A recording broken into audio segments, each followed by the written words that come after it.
Oh, Paru, you going to bed, nigga. Oh, Paru, you going to bed, nigga. I'm on my just, I'm looking right, baby. She wanna think I'm only out here for the night, baby. I'm Puerto Rico, Casamigos with the Sprite, baby. She wanna fuck with the scammers, talk to me nice, baby. She hit the bottle and the others wobble wobble. Just thought he fucking for a fight, the cobble wobble. African twin, he spin, hit the throttle. She wanna fuck with the gangsters, talk to me nice, baby. Finish the bottle when I hope think she a model. She in the mirror like a Showtime, the Apollo. Catch up the phone, now I pull up in the Tahoe. Thought it's boring, I ain't calling unless she swallow. She don't listen, I ain't tripping, she don't follow. Got another where he swerving on the potholes. Got another thought, he thinks she hit the lotto. She pop a perky, then she chase it with Moscato. This bitch is bad, she fucking all the drug dealers. I took his bitch and then I took his plug, nigga. Have her back, I'm getting to the bag, nigga. Bust in your house, I'm running through your stash, nigga. On the grand flashing all that cash, nigga. Part in my back, I'm counting all these stacks, nigga. Gucci duffel Louis on my ass, nigga. Hennessy and TNT, we blast, nigga. Ferragamo on my dress, I'm looking right, baby. She wanna think I'm only out here for the night, baby. I'm Puerto Rico, Casamigos with the Sprite, baby. She wanna fuck with the scammers, talk to me nice, baby. She hit the bottle and the others wobble wobble. Just thought he fucking for a fight, the cobble wobble. African twin, he spin, hit the throttle. She wanna fuck with the gangsters, talk to me nice, baby. This whole insect, she fucking on the damn crew. Coming out of sock, she lost her damn shoe. Her friend a poppin', she ain't got no damn clue. Rollin' O's and weed and smoking bamboo. Smoking gelato when the Tahoe smell the fucking jar. She wanna ride with me cause we look like some movie stars. This thotty moving faster than a speeding car. Coming through the door with no panties on. Poppin' Molly's and you know she took a Zanny bar. Talking about a Mazda is a family car. I hit her with a curve, then the coup de grace. Zillow games, I'm shaking up the dice, baby. She wanna stay with me so we can make the night, baby. She wanna be with me so I can lay the pipe, baby. I'm only out here for the night, baby. I'm only out here for the night, baby. Ferragamo on my dress, I'm looking right, baby. She wanna think I'm only out here for the night, baby. I'm Puerto Rico, Casamigos with the Sprite, baby. She wanna fuck with the scammers, talk to me nice, baby. She hit the bottle and the others wobble wobble. Just thought he fucking for a fight, the cobble wobble. African twin, he spin, hit the throttle. She wanna fuck with the gangsters, talk to me nice, baby. Welcome to the Check-In Report. I am your humble host, True and Living. I am in the building. Welcome. I'm not your homie. I'm the one and only Macaroni. Welcome to the show, y'all.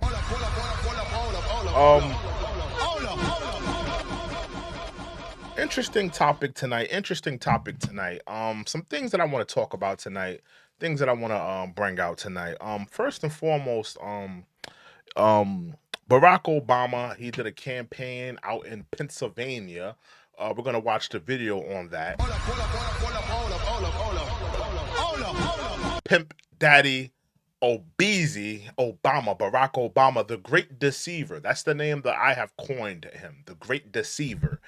He campaigned down Pennsylvania. He hit the campaign trail, trying to get, black voters, trying to galvanize black voters. We're going to talk about that. We're going to watch that. But my second topic today is, will Diddy get a pardon from Joe Biden? That's my second topic tonight.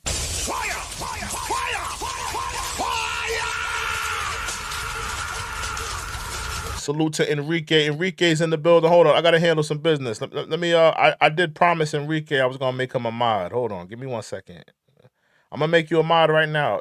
Check right now, Enrique. You should be a mod right now, Enrique. You should be a mod. I did promise Enrique next time he checked in I was gonna make him a mod. So yeah, check it out right now. Let me see if you got that wrench. Okay. Oh, Sinclair's in the building. What's up, Sinclair? Sinclair's in the building. What's up? Yeah, the second topic tonight, will Diddy get pardoned by Joe Biden? I'm going to bring that out. I don't know how many of you know this, but Diddy on his third, he tried to get bail today. They have denied him for the third time. He was denied bail. He will not get a court date until next year, May. That's 7 months from now. So Diddy's looking at the next 7 months with no court trial. They denied him bail. He's not looking to go back to court until May 5th of next year. Now, this is what I'm saying, right? Hear me out on this. Hear me out on this. Diddy has been shucking and jiving for the Democrats for a very long time, right? Hear me out. Vote or die. He campaigned for Barack. We're going to get to Barack's video. He campaigned for Hillary. He got a lot of black people out to vote, right? He worked hard for the Democrats for years. Will Joe Biden give Diddy a pardon?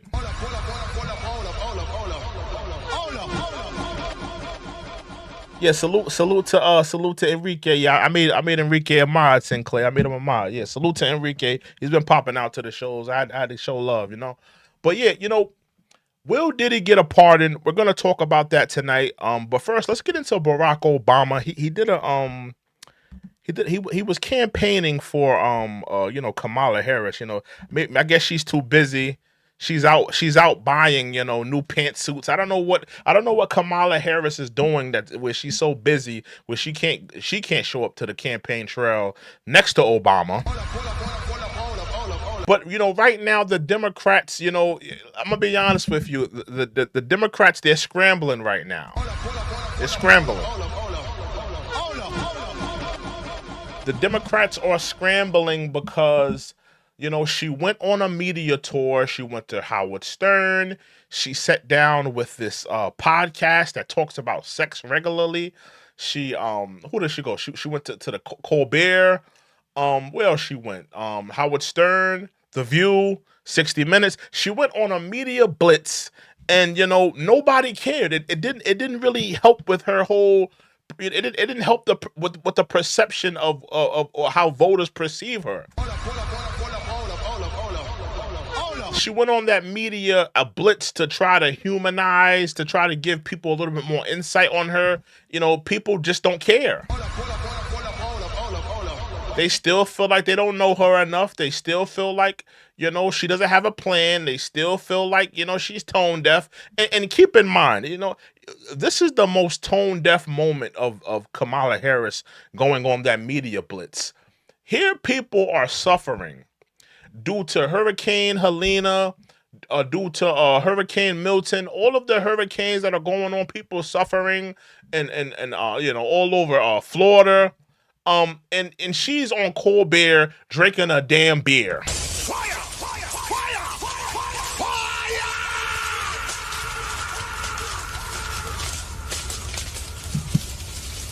Absolutely deplorable. Absolutely sad. People are you know, clinging on to dear life. They've lost their homes. They've lost their livelihoods. They don't know where the next meal is going to come from. They're looking for food. They're looking for shelter. And here Kamala is laughing, kiki, and cracking a beer open with Steve Colbert. Absolutely disgusting. And just the optics of it was very disgusting to me. The optics of it was very disgusting to me. We got 84 people in the building. I need y'all to hit that like button, hit that subscribe button. Again, I need y'all to hit that like button, hit that subscribe button. If you have anything to add to the dialogue, if you have anything to add to the discussion tonight, please put it in the super chat. We put respect on all super chatters. We put respect on all donors. Again, if you have anything to add to the dialogue, and I want people to be a part of this dialogue and discussion, please put it in a super chat. Please put it in a donation. But without further ado, let's get into Barack Obama on the campaign trail for Kamala Harris, because she's a little bit too lazy to go out there and do it her damn self. Yeah, but later tonight, we're going to talk about Diddy, and could he possibly be getting bailed out? Not bailed out, pardon me. Could he possibly be getting a presidential pardon from Joe Biden? We're going to talk about that a little bit later, but let's get into Barack Obama on the campaign trail. Be back in Pittsburgh. And pardon me, he's out in Pittsburgh. He's in Pittsburgh. Okay. He's out in Pittsburgh. All right. I love Pittsburgh. You know, I love the people of Pittsburgh. I love the food in Pittsburgh. I don't usually. Do you love the men in Pittsburgh, Obama? That's what we want to know. We know that you're pitching for the other team. Do you love the men in Pittsburgh? I could picture Barack Obama right now in a Village People's outfit. He'd probably be dressed up as the Indian, talking about YMCA. It's glad to meet you in the YMCA. We know that you pitch for the other team, Obeezy. You're not fooling nobody.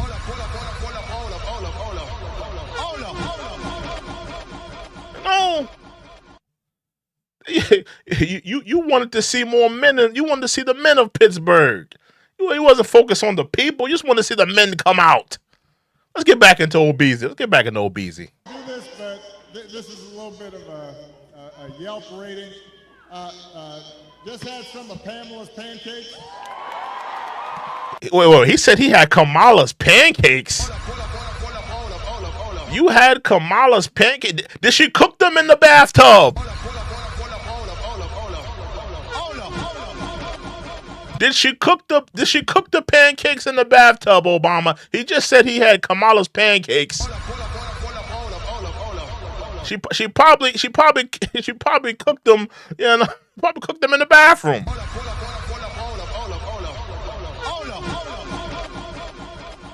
You know Kamala Harris, every time she cooks is not sanitary. She doesn't wash her hands. Predominantly, all of the cooking will be done in the bathroom, possibly in the bathtub, with the pubes and the BO and the dirt and the grime mixed in with the food.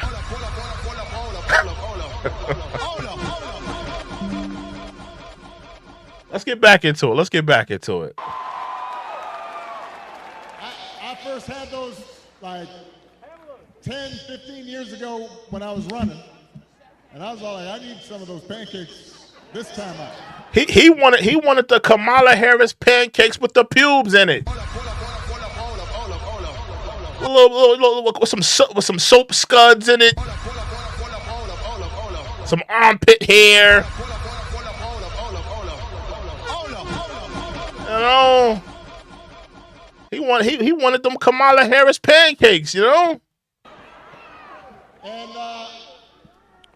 And even though I'm from Chicago, some of you may know. You are not from Chicago. You are from Hawaii, nigga. Fire!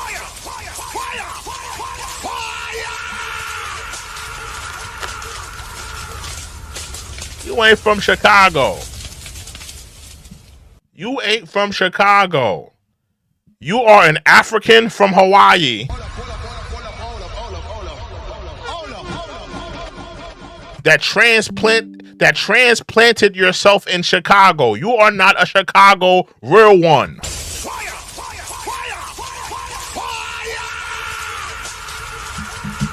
I'm from Chicago. You not from Chicago. All right, let's clear that up. You are Hawaiian African. All right, that's what you are, a Hawaiian African. Let's get back to it. When I was a kid, I was a Steelers fan. Oh, stop it. Barack Obama, you was not watching football when you was a kid. Stop it. You was a zesty little African in Hawaii watching figure skating, synchronized swimming. And what's the little thing? What's the Olympic thing with the little tassels that they swing? The little feathers that they swing. You know when I forgot what it's called. I think it's called rhythmic gymnastics. That's what he liked to watch. He wasn't watching no damn football. Stop it, Obeezy. Just stop it. He wasn't watching no damn football. And if he was watching football, let's keep it a buck. He didn't want to play. He wanted to be a cheerleader. Him and Michael wanted to be on the cheerleader squad. Let's keep it a buck. Let's keep it a buck here. Let's get back into it, though. And watching the Steelers this season, it seems I'm not the only guy from Chicago who likes being in Pittsburgh. Oh, stop it. We all know why you watch football, Barack. You like to see football players in tights.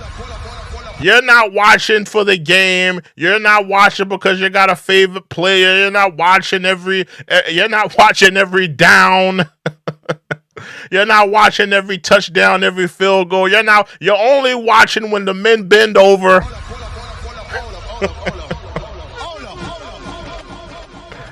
You just like to see men in tights, Barack. Well, I'm not convinced that you're a football watcher. I'm not convinced. Hey, make sure y'all hit that like button. Make sure you hit that subscribe button. Again, make sure y'all hit that like button. Make sure y'all hit that subscribe button. If you have anything to add to the dialogue, anything to add to the discussion, please put it in a super chat. We put respect on all super chatters. We put respect on all donors. Let's get back into it. So far, Justin Fields is doing pretty good. Now, before we get started, we have a little bit of work to do here. All right, so I want everybody to be, just settle in. We got some work to do. Before we get Kamala Harris hasn't done any work. You got work to do. How do you guys have work to do when Kamala Harris hasn't done any work for the last 4 years? And that's what bothers me about the Democrats, and that's what bothers me about this whole Kamala Harris campaign. They keep telling people we got work to do. We got work to do. No. Work started, 3,000 days ago. Over 1,000 days ago, that's when work started. Your first day as vice president, that's when work started. Not on the last days of your vice presidency. That's not when work starts. It's time for you to clock out now. They got it confused. It started, I did want to say that we are heartbroken about the loss of life in Florida, North Carolina, states across the Southwest. We are thinking. So why isn't the government doing more? Why isn't the government doing more for the people that are suffering from the hurricanes, from Hurricane Milton and Hurricane Helene? Why isn't the government doing more? People are complaining. I don't know if you guys heard it. Maybe I'll play it. Should I play it? I don't know if you guys heard it, but there was a caller on the Breakfast Club, and he was talking about how the government, they're playing in our faces. They're denying people they're denying people on FEMA applications. They're not putting the American people first. They're playing in our faces. Let me see if I can play that real quick. I may pull that up. Let me pull that up real quick. We'll get right back to this OBZ. Give me 1 second, y'all. Give me 1 second. Breakfast Club caller.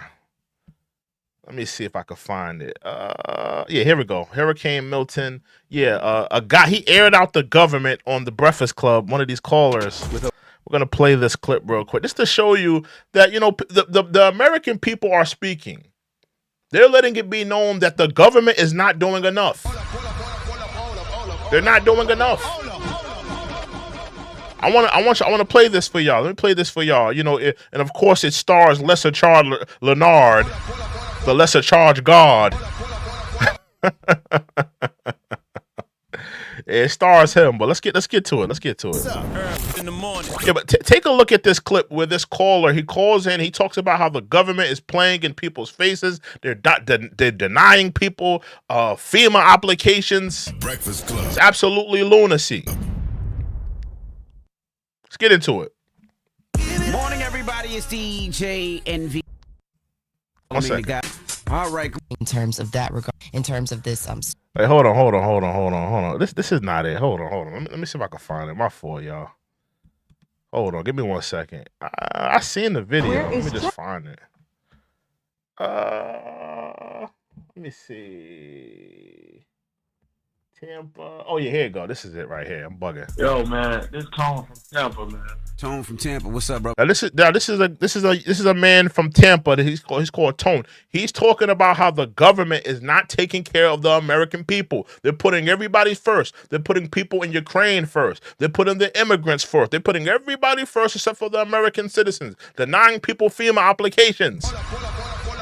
The American people are sick and tired. Let's continue. Brother, how was everything out there? It's a little like rain right now, heavy wind, but I'm gonna just keep it a buck, man. This ain't where it's at, man. Yeah. Everybody. Yeah, I gonna say y'all right in the middle of it. The eyes hitting Tampa from what the map shows right now. Man, bro, my heart, bro, is in my ass, bro. I'm scared, man. And then we still recovering from Helene. And it's like, bro, I want to get this off my chest, bro. This government is playing in our faces, man. It don't matter if it's Republican or Democrat. They playing in our faces, bro. You get Ukraine come over here, they get what they want. You get immigrants come over. You hear that? Ukraine come over here, they get what they want. The immigrants, they come over here, they get what they want. But when the American people are suffering due to the hurricane, they get denied. This is where my taxpayer dollars are going to.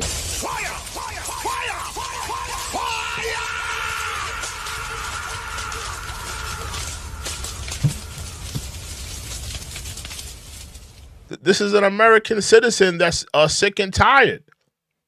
And you know, and I'm saying he's sick and tired. He's going through the hurricanes. And it's tearing up his city, it's tearing up his state, and he's sick and tired of the government playing around. Let's continue. Over here, they get what they want, and you got people being denied these FEMA applications People being denied the FEMA applications. And my question is this: why aren't the Democrats doing more? Why isn't Kamala Harris doing more? Kamala Harris, I don't want to see you in your new paint suit on Stephen Colbert drinking a damn Miller Lite. I don't want to see you on The View tap dancing with Whoopi Goldberg. I don't want to see you on Howard Stern while you two do a blackface routine. I want to see you doing the work, taking care of the American people, making sure those people that are suffering underneath the hurricane are getting the relief that they need. We don't want to see you on late night television cracking open a beer and laughing. Get to work. For once in your life, get to work. Yeah, man. So, you know, I just wanted to play that, you know, this you know, and shout out to that brother. You know, he just, you know, he's sick and tired of the government. They playing in our faces. They're denying people, you know, FEMA applications. You know, the immigrants, they come here, they get what they want. They're sending over billions and billions of dollars to all these countries. But when the American citizens are suffering, they play in our faces. Talking about the other day, Charlamagne, people being denied, bro. But you getting these migrants coming over here, $10,000 food stamps, bro. $10,000 food stamps. But you're denying the American citizens of FEMA. You're giving immigrants $10,000 worth of food stamps, but the tax-paying citizens, the American citizens, the foundational black American citizens that have built the damn country, they're getting denied on the FEMA applications. Make it make sense.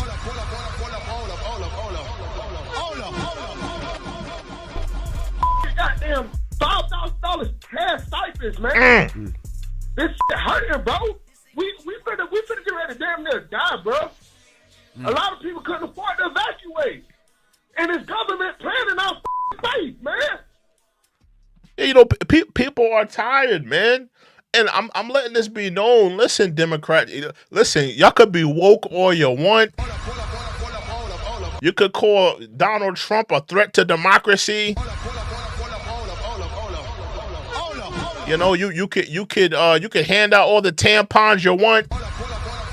You can have all the men be indoctrinated in all the women's sports that you want.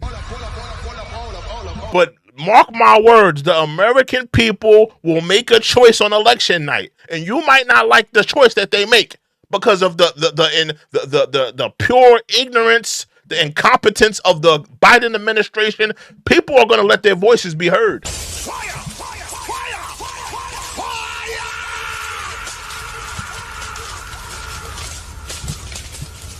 You know, people are going to let their voices be heard. But let's get back to Obama. People, families whose lives have been upended by the storms over the last couple of weeks. I could not be more grateful for the first response. And my thing is this: why isn't Obama doing more?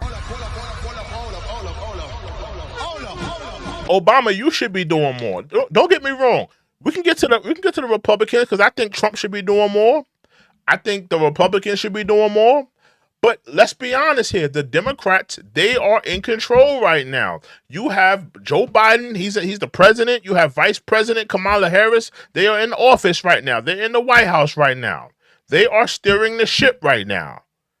Why aren't they doing more? Why aren't they doing more? Professionals who have put themselves in harm's way to try and help.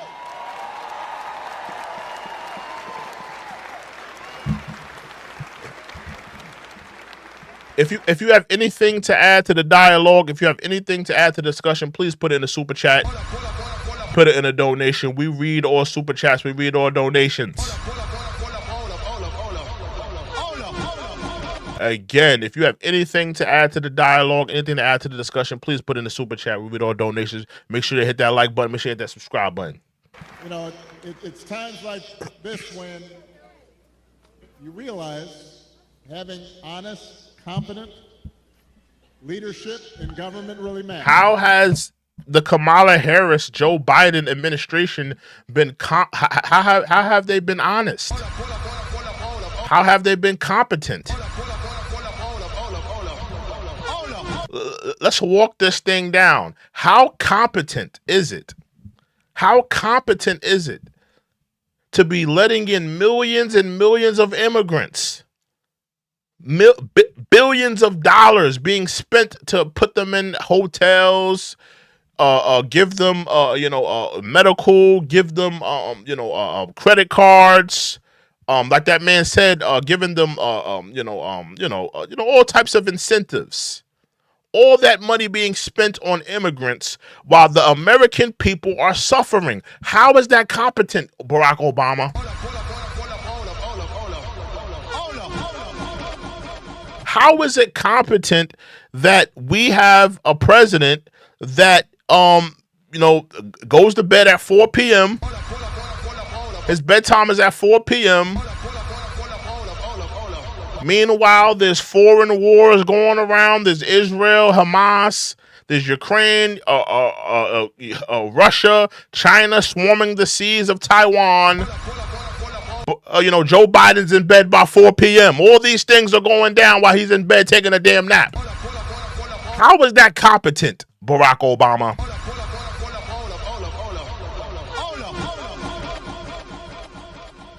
How was any of this competent? How was any of this, I don't get it. I don't get it. It makes a difference. Man, listen, man, he's up there. Listen, I say it all the time. Barack Obama is what I call the great deceiver. He deceived Black America into thinking that he was a black man. He deceived us all. He told America that he was gonna, I'm hoping, I'm changed. Really, we just had the same old politics with an African face. That's what it really was. He's the great deceiver. Let's continue though. And today I'm asking you to vote for some of those leaders, including some folks we need working with your outstanding governor, who you just heard from, Governor Josh Shapiro. We need them in Harrisburg. So we need you to vote for your next Auditor General, Malcolm Kenyatta.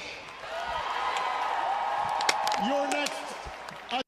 The Democrats, they're desperate right now. I'll be honest with you. They're desperate.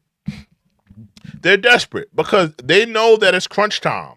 You only got 20 some odd days. You got 20 plus days. And you're realizing that people are mad. They're angry.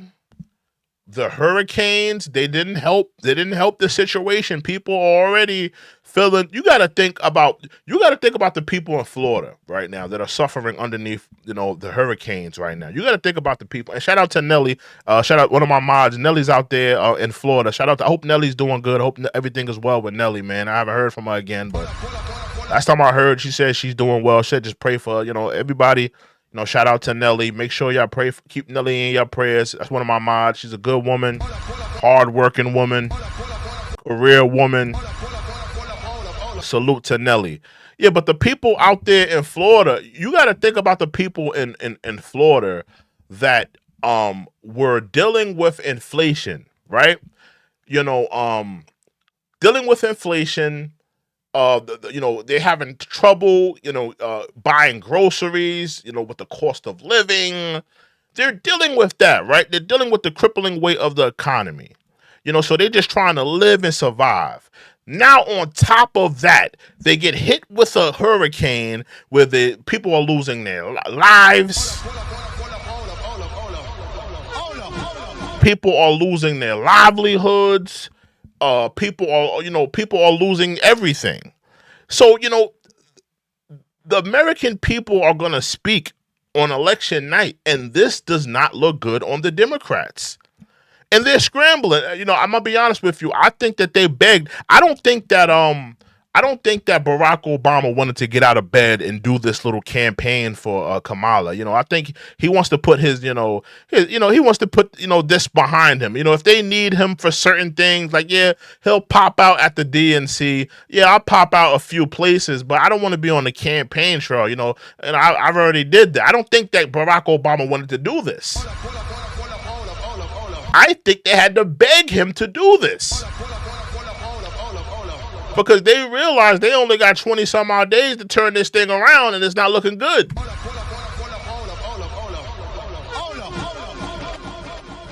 They got 20 some odd days. Salute to Angela. Yeah, they got 20 some odd days to turn this thing around, and it's not looking good. It's not looking good for Barack Obama, and it's not looking good for the Democrats. Let's continue, though. Attorney General Eugene DePasquale. Your next State Treasurer, Eric McClellan.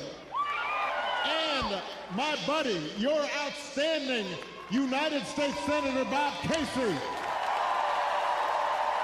Ain't nobody voting for none of them people. Hey, make sure y'all hit that like button. Make sure y'all hit that subscribe button. Again, make sure y'all hit that like button. Make sure you hit that subscribe button. If you have anything to add to the discussion and the dialogue, please put in the super chat. Put in donation. We read all super chats and donations. Let's continue.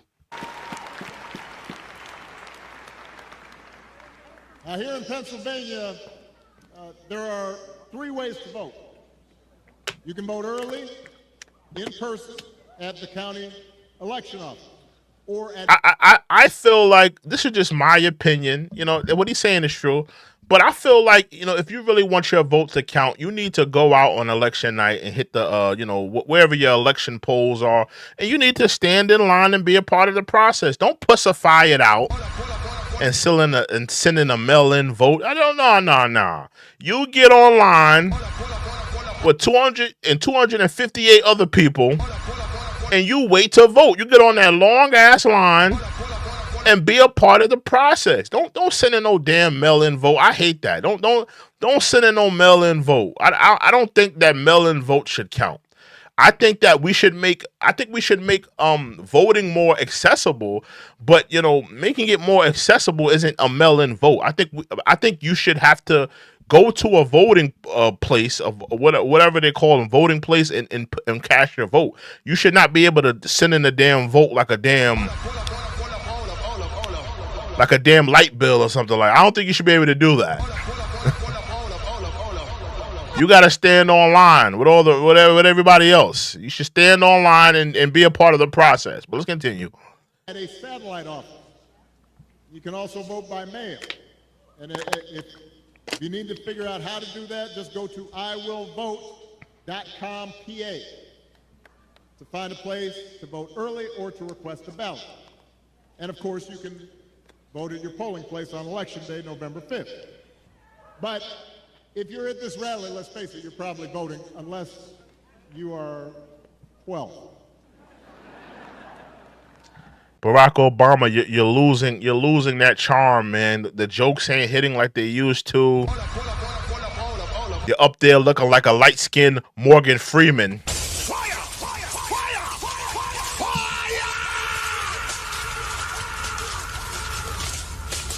A lot of that Obama charm has dissipated, man. The wittiness, the charm, the cleverness, kind of dissipating, man. He's looking like a light-skinned Morgan Freeman up there, looking like he about to narrate a life story. It don't hit the same. It hit different.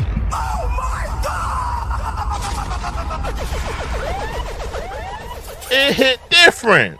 It hit different. Let's continue. So you also have to help your friends and family make a plan to vote.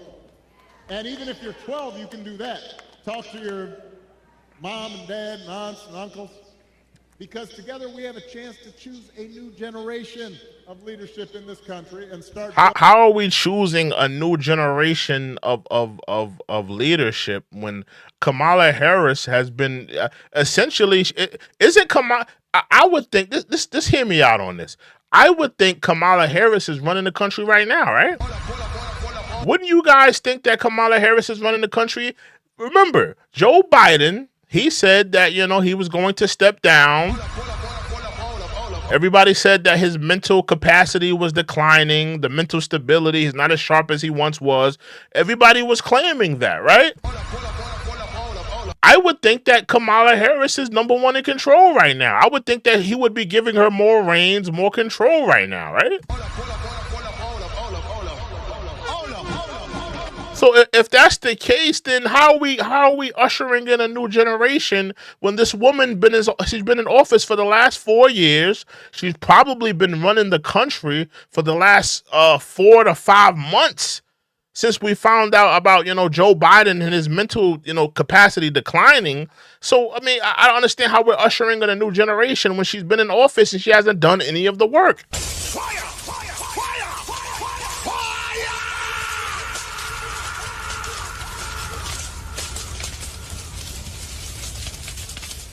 How are we ushering a new generation when she's been in office for the last 4 years and she hasn't done anything?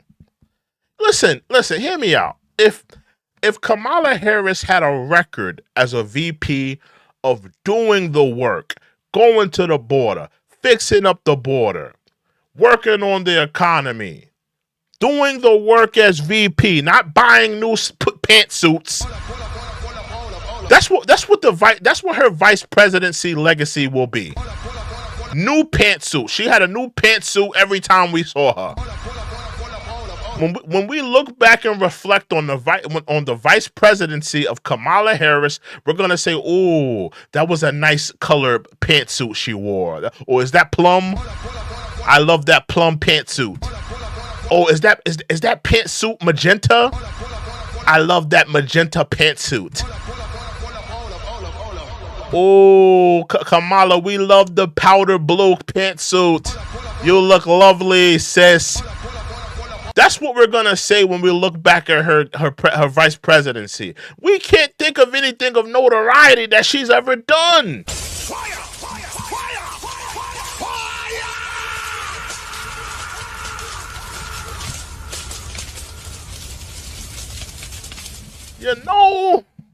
Make sure you hit that like button. Make sure you hit that subscribe button. I see we got a couple Kamala sexuals in the building. Kamala sexuals, let me know what your pronouns are. Do you identify as a party of 5 at Chili's? Do you identify as an umbrella?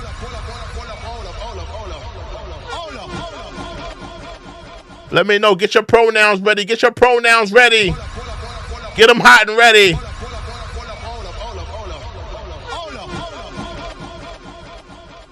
Let's get back to Barack Obama. Make sure you hit that like button. Make sure you hit that subscribe button. Building a better and stronger and fairer and more hopeful America.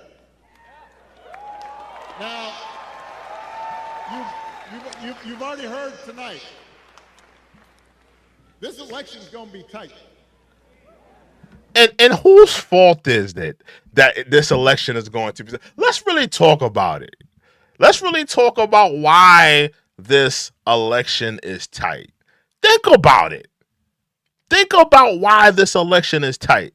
You know, if the Democrats would have at least done a better job of selecting a Democratic nom that was someone that had a great track record, or someone that was willing to do the work. Imagine if the Democrats would have done some things right. Imagine if Joe Biden would have done some things right. Imagine if Kamala Harris would have actually went to the border and done her damn job. I would think that this election would look different. Also, and also think about all of the people, all of the celebrities, right? From the Meryl Streeps, from the Taylor Swift, to the Beyonce allowing Kamala Harris to use her. So all of the damn celebrities supporting the Democrats, and it's still a close race. You know what that tells me? That the Biden administration did a terrible job, did an absolute terrible job running the country, and people are sick and tired. They don't care about the celebrity endorsements. They don't care about Meg Thee Stallion twerking at the campaign rallies.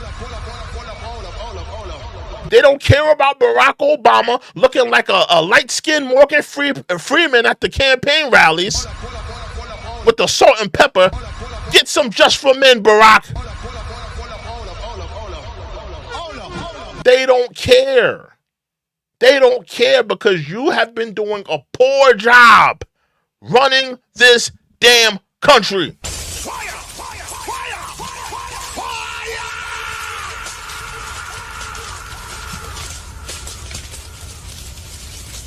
I'm just keeping it real. I would think that if the Democrats would have done a better job running the country, if the Biden administration would have done a better job with the border, with the economy, I would think that this wouldn't be a close race. I truly believe that if Kamala would have done her job, if Biden would have done a better job running the damn country, he could have mentored Kamala and said, well, listen, Kamala, I'm a little bit older now. I want to step down, give you the reins. We have this incredible track record. Hey, girl, for the last 4 years, you've been at the border. You cleaned it up. I've been running this country. The economy's working good. I think we should be able to beat Trump, right? We got all the celebrity endorsements. I would think we should be able to beat Trump. But you know what happened? They did a terrible job running the country. They did a terrible job on the economy. Kamala never went to the damn border. And people are sick and tired, and they're sick and tired of it. Fire! Fire! Fire! Fire!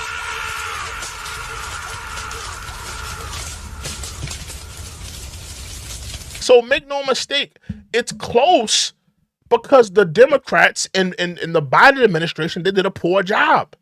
The Democrats did a poor job selecting a nominee. They were too thirsty. They were too thirsty. All they had to do was, gather up, a good 5 or 6 nominees. Put their name in a damn black hat, and give somebody else a chance to run. Kamala was never ready. You guys thrusted her into this nomination. Clearly she wasn't ready. Clearly she wasn't suitable. And now you guys look dumb. Now you guys are scrambling. Now you guys are trying to hit every campaign rally. You know, you got Kamala Harris cracking open beers on the Colbert Report. You guys are scrambling because you got 20 days to get it right. In the black community, we laughing at you. We laughing at you, Democrats. Keep scrambling. Keep tap dancing. Let's continue. Because there are a lot of Americans who are still struggling out there. They're still striving to make life better for themselves, for their families, and for their kids. And let's face it, as a country, we've been through a lot these last few years. We had a historic pandemic wreaking havoc on communities and businesses. Disruptions from the pandemic then caused prices to spike, and that put a strain on family budgets. I disagree with that assertion. He said that after the pandemic, after the pandemic happened, it caused prices to spike. I disagree with that assertion. The pandemic was relatively coming down when the reins was being passed over to Joe Biden. The pandemic was slowing down at that point, and prices were relatively down. Inflation was not prevalent when the country was being passed over to Joe Biden. And the pandemic was starting to calm down. Things were starting to get a little bit better.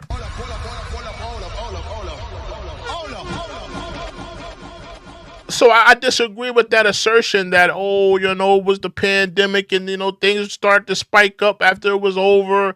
I disagree because when Trump was in office, things were down and there was no inflation.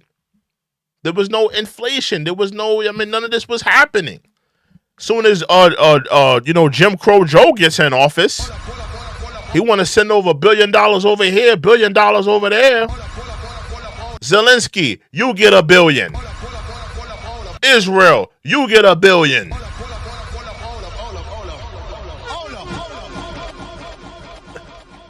Governmental overspending. That's where inflation comes from. Please, can we just put that to bed? That's where inflation comes from. Inflation comes from governmental overspending. That's where it comes from. All this pointing fingers at the grocery stores, the banks, the grocery stores, the banks, the insurance companies. Let's point fingers at the government printing the damn money.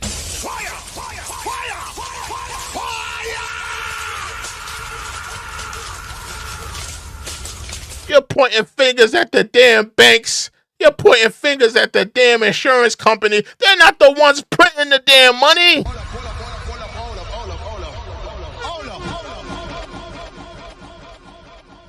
Let's point fingers at jump off. I'm about to call him jump off Joe Biden.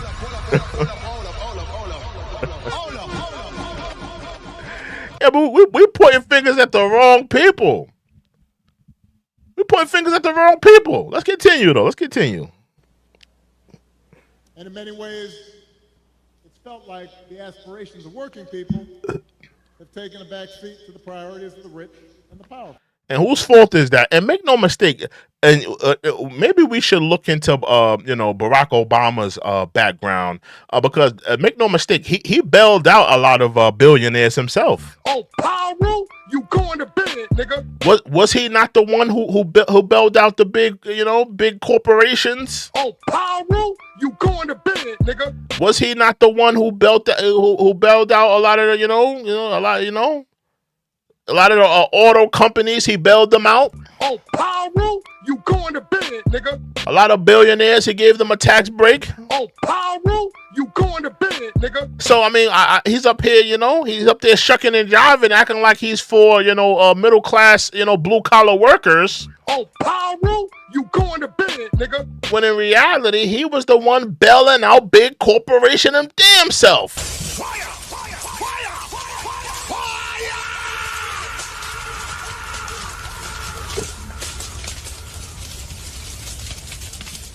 fire. And make no mistake about Barack Obama's presidency. Barack Obama, you know who Barack Obama's presidency was for? His presidency was for the LGBTQ community and the big corporations. That's what his presidency was about. It wasn't about black people.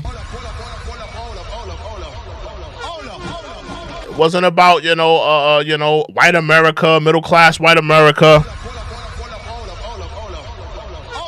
His presidency was about, uplifting and empowering and incentivizing the LGBTQ and bailing out the big corporations. That's what that's what we're going to remember him for. And we all know why he uplifted the LGBTQ community. We all know. We all know, Barack Obama in his journals talking about how he wanted to, bounce a hot dog on his chin, fantasizing, searching for the answers. Chaka, chaka, cha. Oh, no, girl. Oh, no, Barack. Put that where? Right there.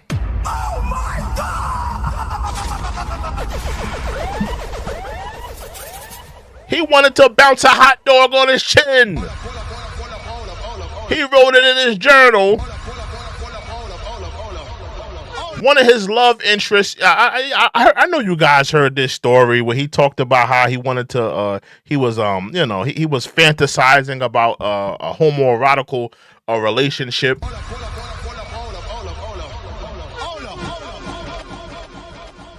Yeah, man, listen, man, he wanted to bounce a hot dog on his chin, that's it. That's what he liked to do. Obeezy.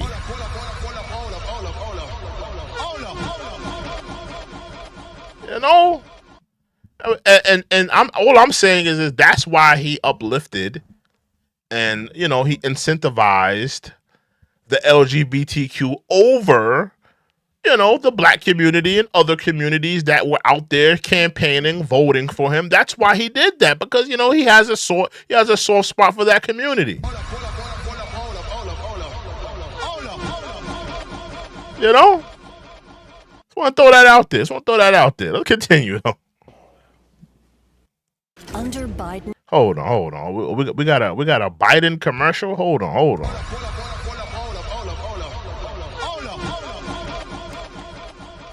We got a Biden commercial. And another thing, I have to throw this out there. Another thing that the Democrats didn't really realize, they look kind of crazy, because think about it. Donald Trump has debated twice, right? Think about how weak, how unprepared it makes the Democrats look for him to debate two different Democratic candidates. For him to debate Joe Biden, get him up out of here, wash them, and then for them to, ultimately collude against him and kick him out of the office. And then weeks later, they kick him out, and they have, Kamala Harris as the Democratic nom. It makes the Democrats look unprepared. It makes them look weak. So that's another thing that is going to play into the minds of voters. That you had 4 years to prepare. Who was going to be the next Democratic nom, if Joe Biden was going to run again, or if you were going to prepare someone else. You had 4 years to figure it out. And now the Democrats, they look weak. They look unprepared. Trump has had to debate 2 different Democratic candidates. That looks wild. If you have anything to add to the dialogue, anything to add to the discussion, please put it in the super chat. We read those super chats. We read our donations. I want people to be a part of the dialogue and discussion. I really do. I want to hear what people are thinking, what they're feeling tonight. Let's get back into this. So I get it, why people are looking to shake things up. I mean, I am the hopey changey guy. So I understand. Hopey changey guy. What did Barack really change? Because let's not even put the hope in there. I mean, he didn't really, hope. He didn't really give America hope. And pardon me, some of you may pull up some things and say, oh, he gave us the Affordable Care Act. He gave us Obamacare. You got to think when I'm speaking as a black man. I'm speaking as a black man, right? For my demographic, you might be a Democrat and you may have your hair colored the same color as a cock. You may be a pronoun using American. But as a black American, I don't feel like he changed anything. I don't feel like he gave us hope in anything.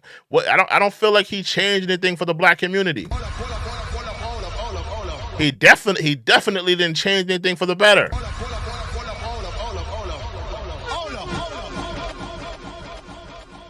I feel like before Barack, I'm gonna keep it a buck. I feel like before Barack got in office, I feel like every tax season I was making more money. I feel like during those Bush years, and don't get me wrong, the Bush years, they were hard. We almost went into a damn Great Depression with Bush in office. But during the Bush years, I gotta be honest, when I was doing my taxes, I was getting money back. Ever since Barack Obama, whatever he did to the tax code, every time I do my damn taxes, I don't get no money back. Fire! Fire! Fire! Fire!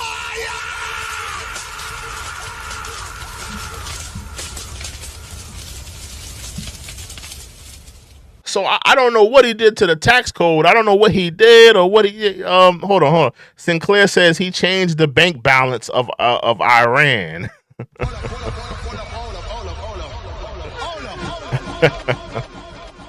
Yeah, I don't know what he did, but I mean, I feel like ever since he took office, because I was getting money back during tax season when Bush was in office and stuff like that. I was getting money back. Like now, the only people that are getting money back during tax season, if you got a bunch of kids, if you got like 4 or 5 kids, you probably one of the only people getting money. The only people making money during tax season is people with 4 or 5 kids.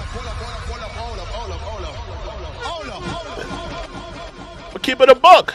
Let's continue. And people feeling frustrated and feeling we can do better. What I cannot understand is why anybody would think that Donald Trump will shake things up in a way that is good for you, Pennsylvania. I don't understand that.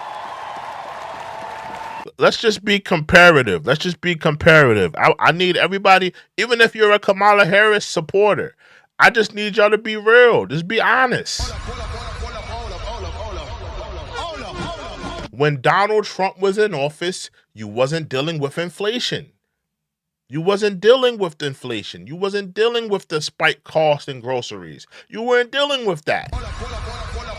When Donald Trump was in office, you wasn't having issues with Ukraine and Russia, Hamas and Israel, China swarming the seas of Taiwan.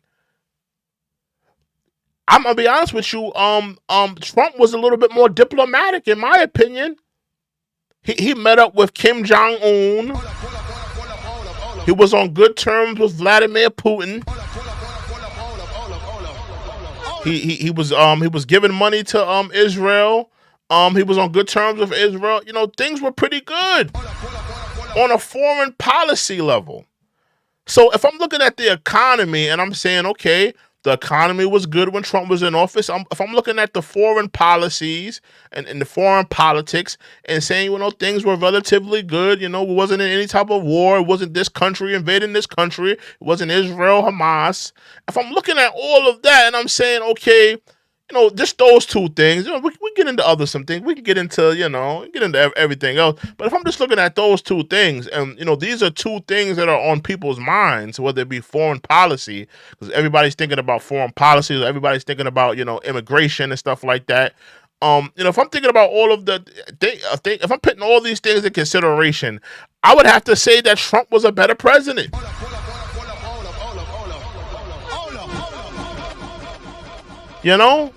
Do I agree with him putting kids in cages? No.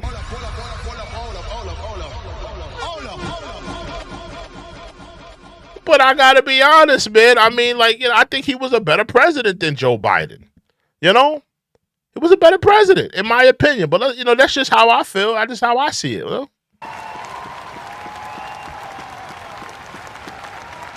Because there is absolutely no evidence that this man thinks about anybody but himself. Let's deal with that for a second. Barack Obama. I need you to come to the floor, Barack Obama.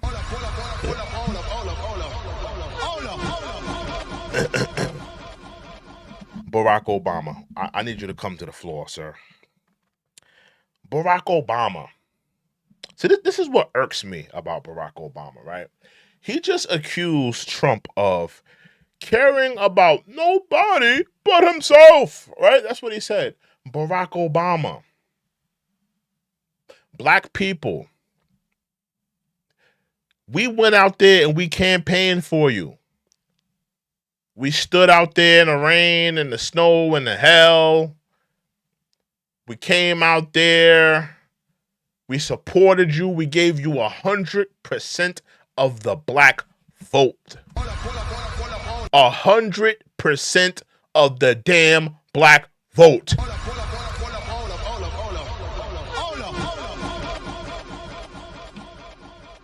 We supported you. We backed you. Even when you played in our faces for those first 4 years and you was doing all the shucking and the jiving, you was brushing off your shoulders and you was acting like you was with us, you was down with us. We still allowed you to be the token president that you was. You was a token Negro president. We thought, maybe the next term,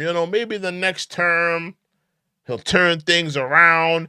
Maybe he will finally do something for black people. Maybe he will find it. Because, I'm talking about this because he just said that, all Donald Trump does is care about himself. Now, I just want y'all to remember, and listen, don't get me wrong. White people, they voted for Barack. Gay people, they voted for Barack, right? But let's keep it a buck. There are gay conservatives, right? There's gay people that are Republicans that vote, they vote for the Republicans. There are white people, because I said white people vote for, a Barack. There are white people that, and we're going to get to black because there's black Republicans too. But there are white people that are Republicans, right? So it's not like you got 100% of the white vote or you got 100% of the gay vote. Now let's get to the black people. Like, I said there were gay Republicans, there were white Republicans. There are black Republicans as well. But if you go back to that historic, presidential race, when Barack and John McCain were running, Barack got, I think he got at least 90% of the black vote or something like that. I'm gonna have to look this up. But it was definitely in the 90s. 90% of the damn black vote. We only make up 13% of the country. He got 90% of the damn black vote.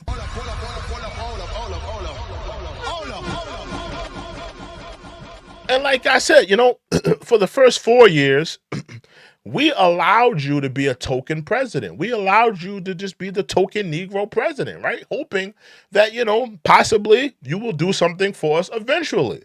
And then that second term came around. Now, I got to say, when that second term came around, that's when you started showing your ass. That's when he started showing his ass, and that's when we started to realize who this nigga really was. In fact, you were not a nigga. You were an African from Hawaii. You never gave a damn about black people. You never cared about us. You never cared about our communities. You don't come from our communities. You never cared about black people. You don't come from black people.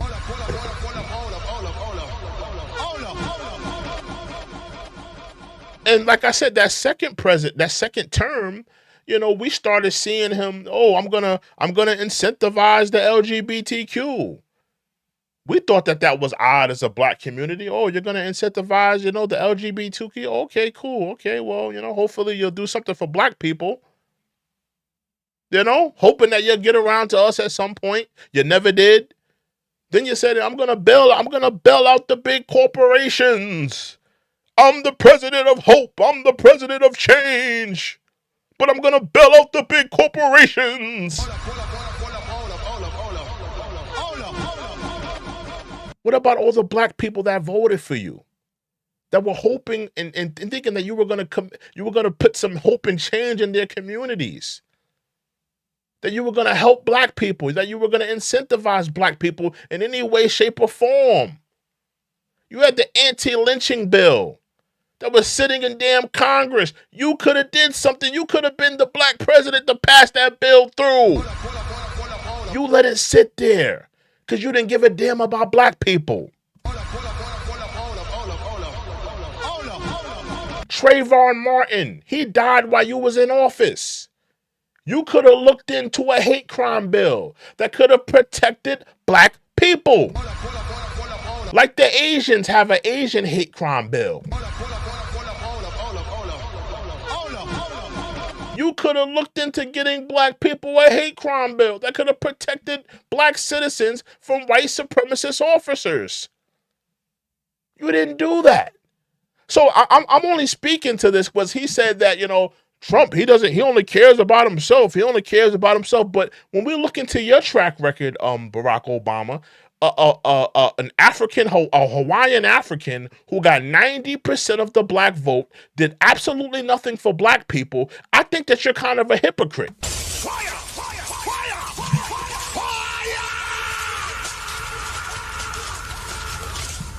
Fire! Absolutely. Reparations. He could have looked into that. And keep in mind, ladies and gentlemen, I'm not saying he had to sign an executive order, reparations, executive order, hate crime bill, executive order, anti-lynching bill. I'm not saying that. I'm saying he could have at least started the discussion, bring it to notoriety, work with lawmakers, do something. He did none of that. Fire! Fire! Fire!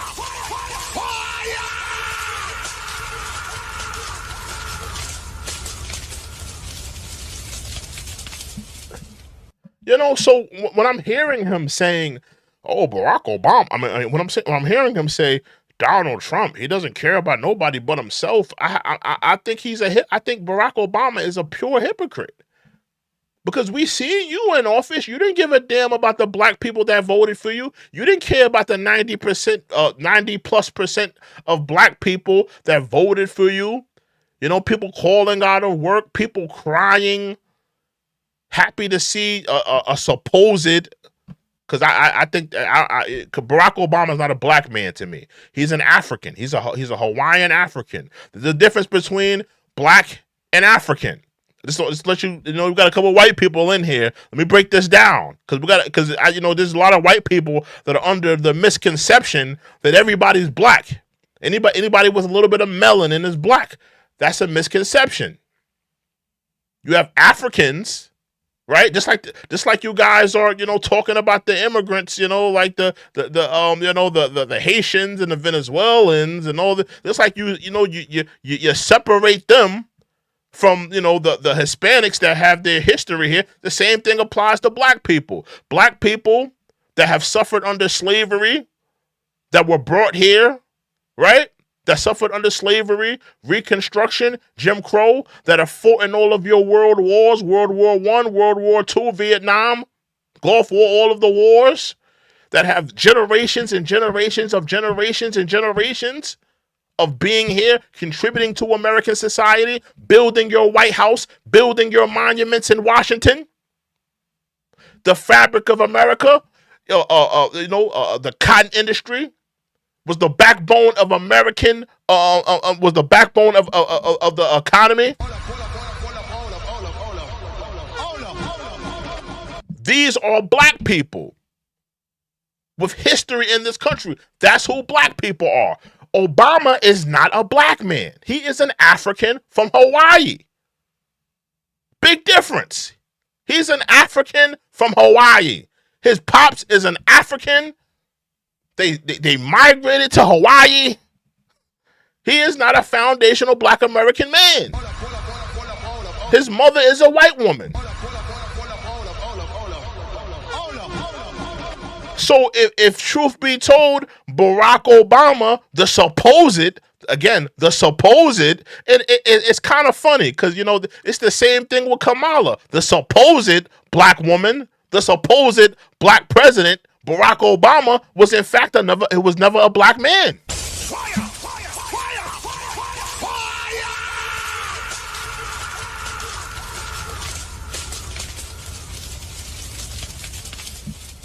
Yeah, so the supposed black president was never really a black man. He was an African from Hawaii, and I'm not knocking Africans from Hawaii, but that doesn't make you a black man. You're not a foundational black American man.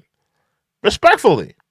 You got some melanin, respect, I'm not knocking your melanin, but that doesn't make you a black president, Same thing with Kamala. But I just feel like, Barack Obama, he just sounds like a hypocrite to me. He does. He sounds like a hypocrite. You're accusing Donald Trump of only caring about himself, but in my opinion, Barack Obama, and during your presidency, I felt like all you cared about was yourself. You didn't care about the wants and needs of America. You damn sure didn't care about the wants and needs of black America. You cared about the wants and needs of the LGBTQ America. You bailed out the big corporations. You wasn't caring about black America, the people that voted for you. You got to think about it. That's what makes it such a disgrace to me. It's such a spit into the face of black people. You got to remember the historic presidential race 2008. Black people were crying. Black people were partying in the streets. We got the first black president. Black people were championing this man. Championing him because we was all under strong delusion. That's why I call him the great deceiver. We were all under strong delusion, right? And I feel like it's just a spit in the face for him to sit up here and say that, Donald Trump, he only cares about himself. But, for those 8 years, you didn't care about black America. You didn't care about those black women that were crying when they saw you, become president. You didn't care about those black men that were proud and they were sitting there at the TV with their sons and hey, that's the first black president. You didn't care about them. You didn't care about the 90+% of black people that voted for you during that election season. So I just feel like he's a hypocrite. You're a hypocrite. You're a pure hypocrite. Let's continue. I've said it before. Donald Trump is a 78-year-old billionaire who has not stopped whining about his problems since he rode down his golden escalator 9 years ago. And my thing is this, Obama, you're a damn hypocrite.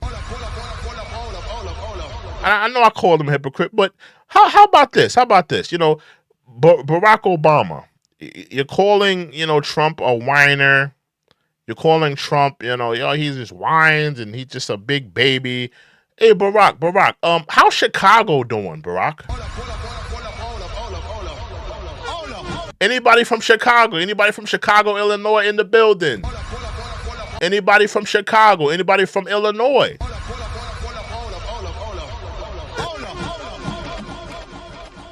How's Chicago doing, Barack? This is the place where you made your bones, right? You was a community organizer in Chicago. How's Chicago doing? You know the funny thing? The people of Chicago haven't even seen Barack since the DNC. Before the DNC, they haven't seen him. Haven't seen him in years. All the gang violence, all the migrant crimes, political corruption in Chicago. The man doesn't even show his damn face. That's a damn shame.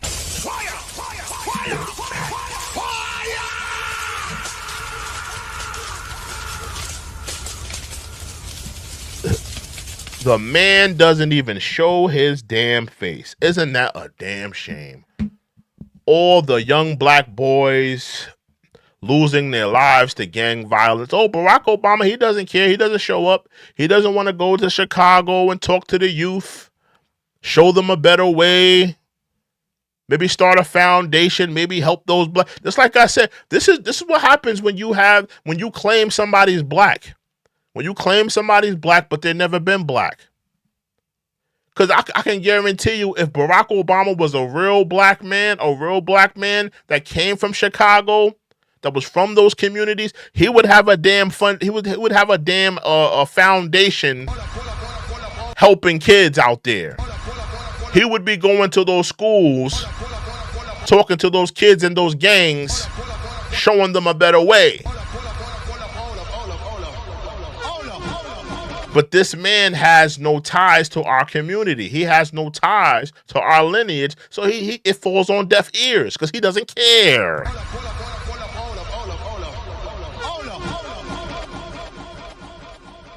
Yeah, man. All the gang violence, all the political corruption in Chicago, and the man never even shows his face. Deplorable. But let's continue, man. You got the tweet in all caps, the ranting and the raving about crazy conspiracy theory. You got the 2-hour speeches, word salad, just it's like I feel like this is a word salad right here. You ain't talking about nothing. And he's acting like Trump made this up. Trump didn't make up the word salad thing. People were saying that about Kamala. People been saying that about Kamala, how she just keeps, blabbering on about things, and just everything that she says is just a bunch of nothingness. That wasn't Trump that was doing that. That was people been saying that about Kamala. That whole poem she does, what is unburdened, what is what to be seen. People been saying all of that about her. Trump didn't make that up. This is he's criticizing the people. He's criticizing the people and what they've said about. He's not criticizing Trump. Trump wasn't the one who started the whole word salad thing. Fidel Castro. Just on and on. Constant attempts to sell you stuff. Who does that? Selling you gold sneakers and $100,000. You was giving people Obama phones. What are you talking about? Any of y'all remember the Obama phones? What is he talking about? That's what I said. This nigga's a hypocrite.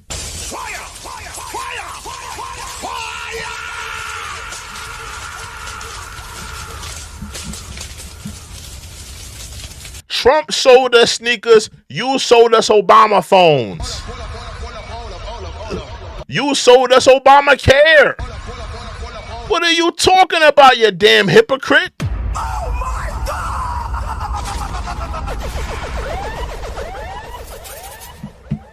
What is he talking about? This nigga's he's a damn hypocrite. He's a damn hypocrite. Let's continue. Watch and most recently a Trump Bible. He wants you to buy the Word of God, Donald Trump edition. Got his name right there next to Matthew and Luke. I mean, you could not make this stuff up.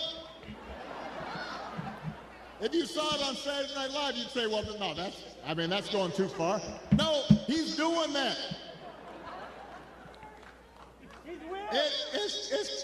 It's crazy. And the reason it's crazy that he's selling a Bible. Unless he's changing the words, I don't have a problem with him selling the Bible. If you have a problem with him selling the Bible, you need to go into every place that's selling a Bible, every publisher that's selling a Bible. You need to have a problem with them too. What is he doing wrong? Unless he's changing words and making it like his own version of the Bible, like changing words and stuff like that, I don't have a problem with him selling a Bible. Would I buy it? No. Well, if you got a problem with him, you should have a problem with any other publisher. Take it up with King James. King James sold a Bible. Should Barack Obama criticize King James for publishing a Bible? Like, well, he's not really saying nothing. Like, okay, Trump has a Bible. So what? So what? He's selling a Bible. Who cares? What's that got to do with me? What's that got to do with anybody running the damn country? You got to remember, America is the place of capitalism. This is the land of capitalism. Whether you're selling sneakers, whether you're selling Obama phones, whether you're selling Bibles, whether you're selling, screwdrivers, whether you're selling whatever you're selling. This is the land of capitalism. Fire! Fire! Fire! Fire!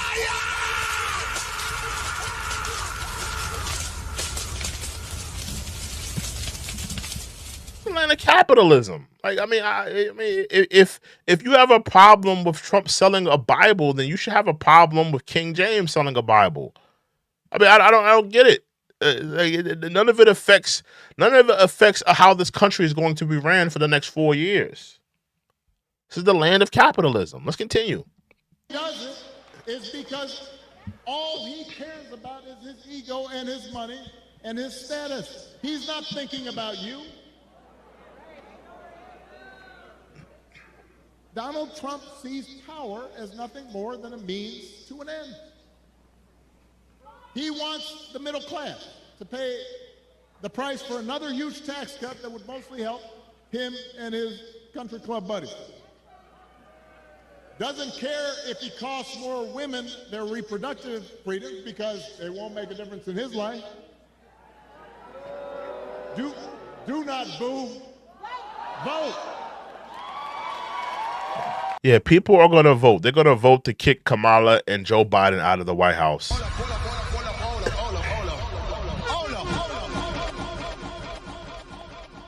Yeah, he's not really saying nothing. I'm going to be honest with you. He's not really saying nothing. He's not saying much. They can't hear your boos, but they can hear your votes.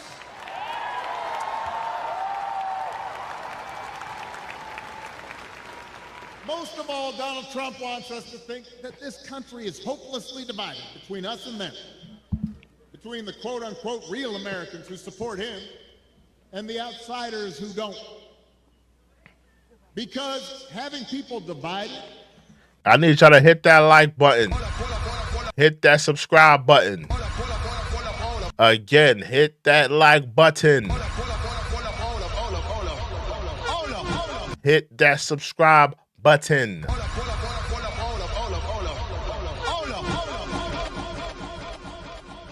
Sinclair says, Obama, did you donate your presidential pay? Of course he didn't.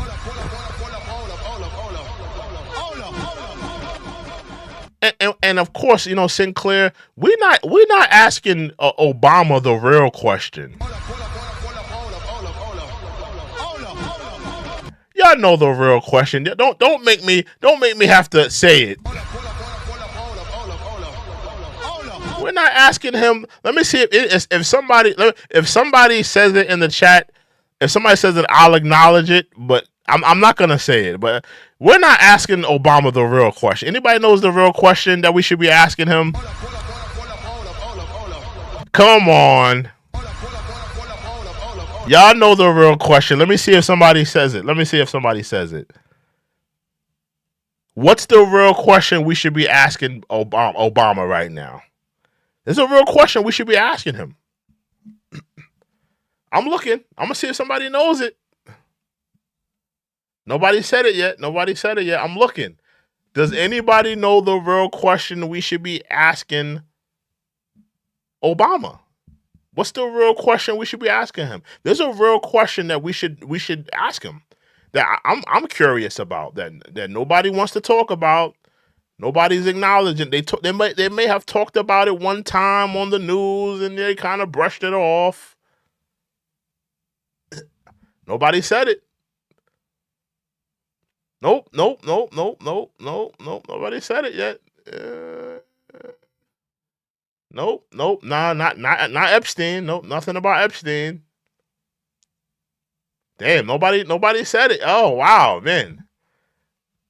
Damn, the media has really brainwashed y'all. Nobody said it. Not one of y'all said it. Wow. That is crazy. That is crazy that none of y'all know the real question. Come on, man. What happened at his house? Let's just leave it at that. What happened at his house? Something happened at his house. We'll leave it at that. Something happened at his house. You know what? I'm going to leave it alone. I'm going to leave it alone.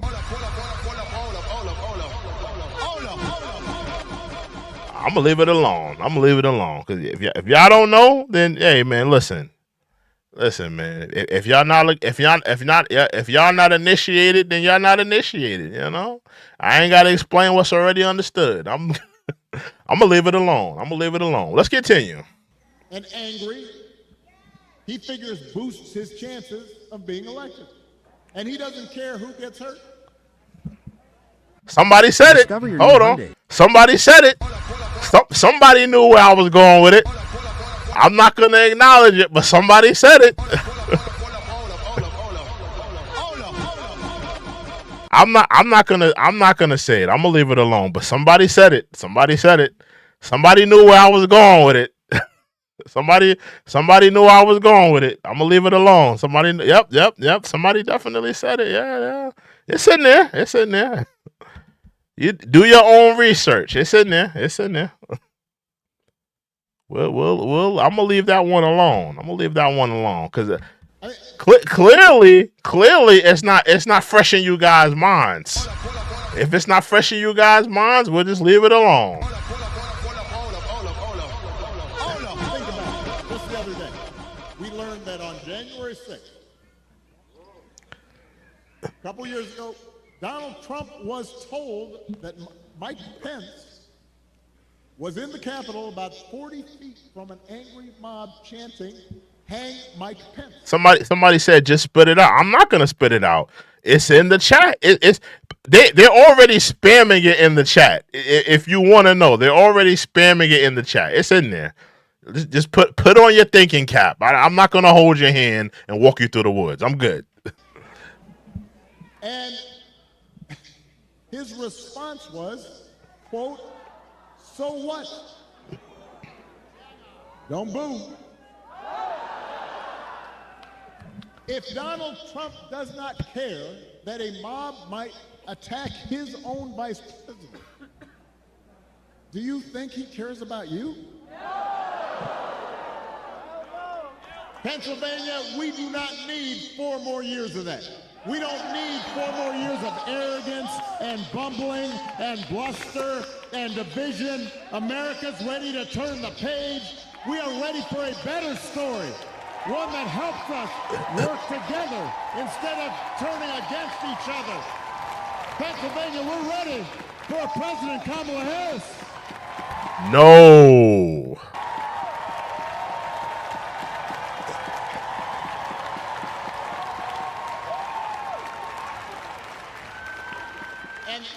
And the good news. That was kind of a lukewarm response. I'm gonna be honest with you. I know like people are chanting, but it just feels a little lukewarm still. Because I remember when Obama was a rock star. Like there was women fainting in the crowds. Remember, y'all remember? Please tell me y'all remember when Jesse Jackson was crying at the coronation when he was crying. Jesse Jackson crying in the crowds. Women were fainting. Women were enamored with Obama. And they were screaming from the crowd. It's a little lukewarm in the building to me. It's a little lukewarm in the building. Kamala Harris is ready to do the job. This is a leader who has spent her life fighting on behalf of people who need a voice and a change. Somebody who was raised in the middle class, who worked a summer job at McDonald's while she earned a degree, who believes... We're going to get to Diddy next. Let's just finish up with Barack here. Somebody who has served with distinction in every office that she... And let me know on that poll, do you think that Diddy may get a presidential pardon from Joe Biden? Let me know. I'm looking at that poll. Do you think Diddy will get a presidential pardon from Joe Biden? Let me know in the poll. It still could happen. I think it still could happen. We're gonna play a clip, and we're gonna talk about it. We're gonna talk about that. Make sure you hit that like button. Make sure you hit that subscribe button. If you have anything to add to the dialogue, anything to add to the discussion, please put it in the super chat. We read all super chats. We read all donations. I want people to be a part of the dialogue and discussion. Let's continue. She has ever held. I think we probably had a fainting spell back there. So let's make space for the emergency folks. This happens sometimes. Everybody bend their knees a little bit. You've been standing for a while. You can dance if you want. I just suggest bend your knees. But she'll be okay. Kamala is as prepared for the job as any nominee for president has ever been. Yo, he gotta stop. How is she more prepared? Stop it. Come on. Obama, why are you lying to us? Why are you lying? He barely knows this woman. A couple months ago, he was acting like this woman had cooties. He didn't want to be seen around her. A couple months ago, he was acting like this woman had the cooties. He didn't want to be seen with her. He didn't want to give her any type of endorsement. Now he's talking about she's the most ready and she's the most equipped for the job. How do you know that, sir? You ain't been around her. You ain't been around her for the last 7 months. This is nonsense. That's who Kamala is.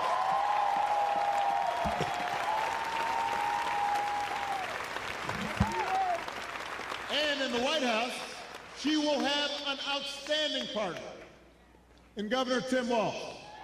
Tampon Timmy. Tampon Timmy. Tim is a veteran. He is a teacher. He's also committed stolen valor. Oh, Pyro, you going to bed, nigga. He lied about being in Tiananmen Square in front of that damn tank like this. He lied about it. Fire!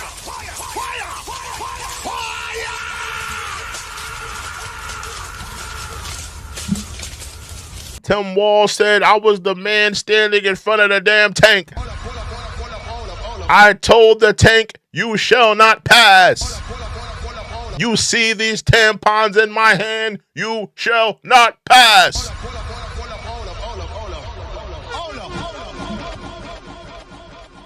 And the Chinese government fell to their knees when they seen the tampon. And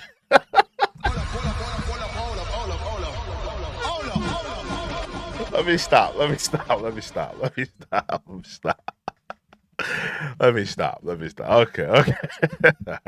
Okay. Yeah, but yeah, he committed stolen valor. And he got caught. He lied about being in Tiananmen Square. Yeah, man. Listen, he's a liar. He got caught lying. He got caught red-handed lying.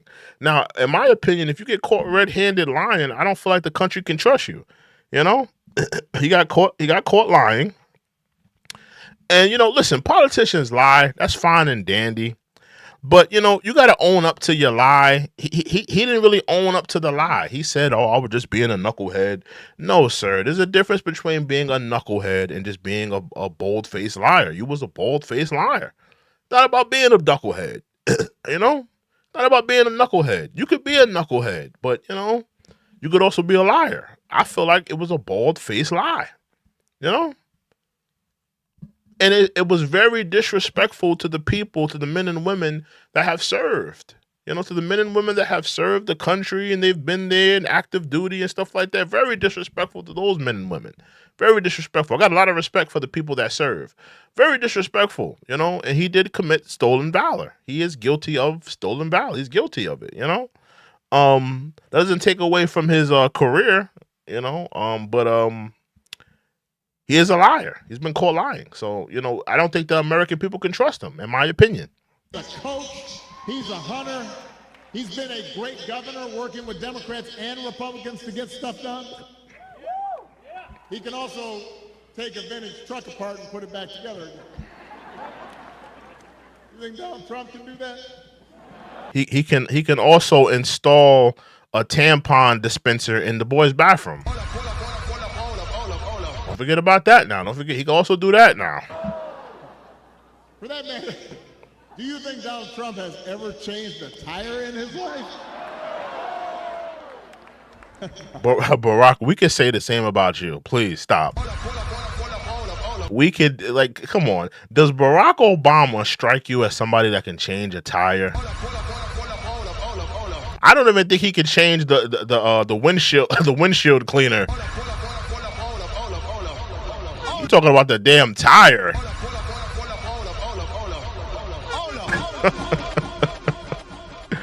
He probably can't even change the windshield wipers. What is this nigga talking about?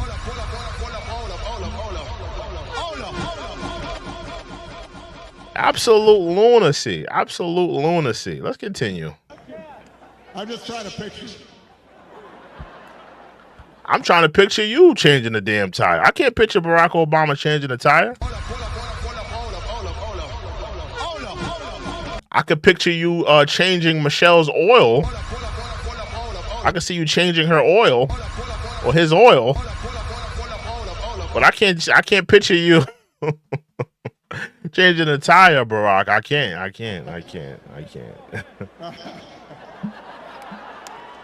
The point is, if you elect Kamala and Tim, they won't be focused on their problems. They'll be focused on yours. They understand that too many folks here in Pennsylvania. Somebody said I'm bugging. So you think Barack Obama can change a tire? Is that what you're trying to tell me? You said I'm bugging. Do you really think Barack Obama, the African Hawaiian, can change a tire? The same African writing love letters to his girlfriend, talking about how he wants a hot dog to be bounced on his face. You're telling me that same man can change a tire? Just stop it. Just stop it. Just stop. Just stop. Okay, just stop. Just stop. Across the country are struggling to pay the bills. Even though wages are steadily growing and inflation is finally slowing, the price of everything, from healthcare to housing to groceries, it's still too high. I don't think neither one can change a tire. I don't think Trump could. I don't think Barack could either. So I mean, I think we reached a stalemate. I don't think Trump could change a tire. I don't think Barack could change a tire. I don't think none of them could change a tire. And that takes a real bite out of paychecks. It hurts. So the question is, who's really going to do something about it? That's what you should be asking yourself. Now, Donald Trump's plan is to do what he did last time, which was give another massive tax cut to billionaires and big corporations. And then, don't boo, I'm going to break you of this habit. And the reason some people think, I don't know, I remember that economy when he first came in being pretty good. Yeah, it was pretty good, because it was my economy. How was it your economy? Barack, let's look at it, right? When Trump handed over the country, this was 4 years later, right? Now listen, I'm not going to front, the economy-wise, the economy was doing great, under Obama. I'm not going to lie. But we're talking about 4 years after. 4 years after, right? Trump hands over the country to Joe Biden. He hands over the country to Joe Biden. So we're talking about 4 years after you've been in office.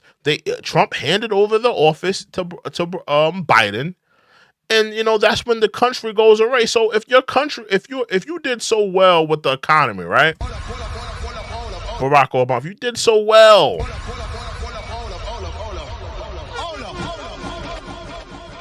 in Trump's 4 years. Right? In Trump's 4 years, you did so well that it was able to sustain in those 4 years. So tell me what went so wrong when Jim Crow Joe took office. If your economy and the things you implemented was so good that it sustained when Trump was in office and everything was working and fine and moving like a well-oiled machine when Trump was in office, everything was well. He hands over the country to Jim Crow Joe, everything goes awry. That tells me that, maybe you was a good businessman. You was good for the economy. Trump was good for the economy, but Jim Crow Joe wasn't. Fire! Fire! Fire! Fire!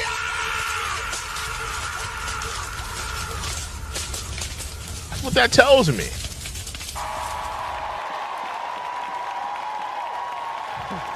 We had had 75 straight months of job growth that I handed over to him. It wasn't something he did. It's not just Jim Crow Joe. It's NyQuil Joe, DayQuil Joe, Benadryl Joe, nighttime cough and daytime cough Joe, ZQuil Joe, Robitussin Joe,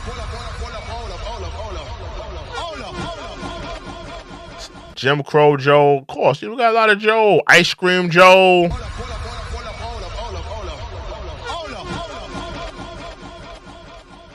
It's a lot of Joes, man, A lot of Joes. I spent 8 years cleaning up the mess that the Republicans had left me the last time. Oh, yeah, I forget about Sleepy Joe. Yeah, Sleepy Joe.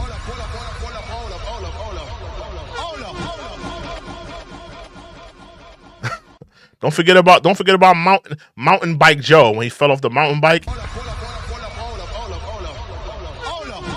It's a lot of different Joes, man. A lot of different Joes. So just in case everybody has a hazy memory. And speaking of hazy memory, Barack Obama and Joe Biden, we have not forgotten about I don't want nobody to forget. We still need to find out whose cocaine that was in the White House. Whose cocaine was that? We all think it was Hunter's. We all think it was Hunter. We all think Hunter may have something to do with the cocaine that was found in the White House. but listen, let's not rule out Jim Crow Joe. Let's not rule out Kamala. You know? Let's not rule them out. You know? Listen, man, we don't, I'm not accusing them, but I'm saying we don't know. Clearly, that cocaine in that White House belonged to somebody. We so ready to point fingers at Hunter Biden, but there's a lot of people in that White House, man. You know, they want us to forget something. They want us to forget certain things. They want to see there's a lot of things they want us to forget. They want us to forget a lot of things. I think we need a inside investigation on whose cocaine that was found in the White House. We need an investigation on that. I mean, y'all was flipping over every table, every desk in Mar-a-Lago looking for those documents. We need to find out whose cocaine that was before the Biden leaves. We need to find out whose cocaine was that. There's a lot of there's fentanyl going around. There's all fake pills and all. We need to find out who cocaine that was.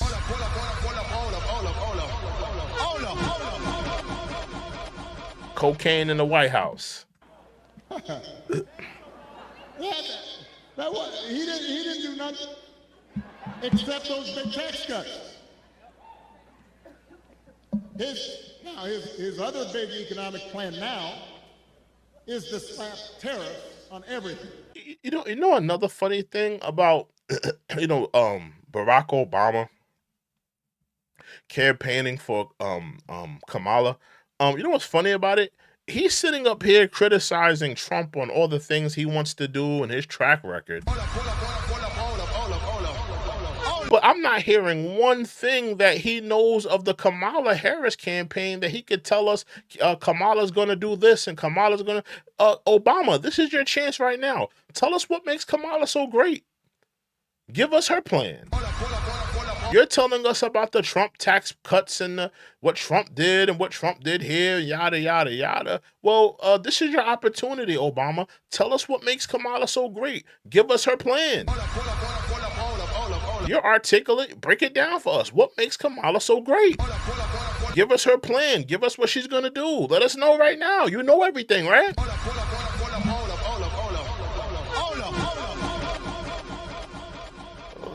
Let's stop wasting time on talking about Trump. We all here for Kamala, right? Everybody in that building is there for Kamala. Break it down. What makes Kamala so great? Give us her plan. Let us know what she's going to do. He can't do that. I'm sure he don't even know the plan. Oh my God! He can't even tell you. Let's continue. From food to TVs. Now, understand what tariffs are. Somebody said, why the mispronunciation of her name? Come a million. Come and go. Come and go. Come a Kamala Harris. The Prince of Camelot.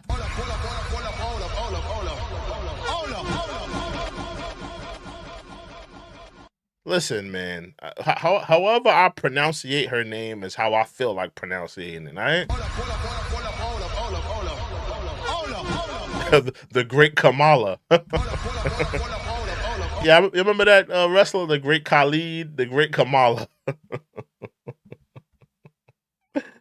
Listen, man. However I feel like pronunciating her name, that's how I pronunciate it, man. I'm not interested in pronunciating her name right. I really don't care to pronunciate her name right.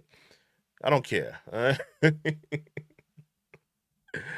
You know, maybe. How about this? Maybe if she did a better job of introducing the world to herself and, really putting it out there, letting us know, introducing us to her life, maybe if we knew more about her, there would be less people pronunciating her name wrong.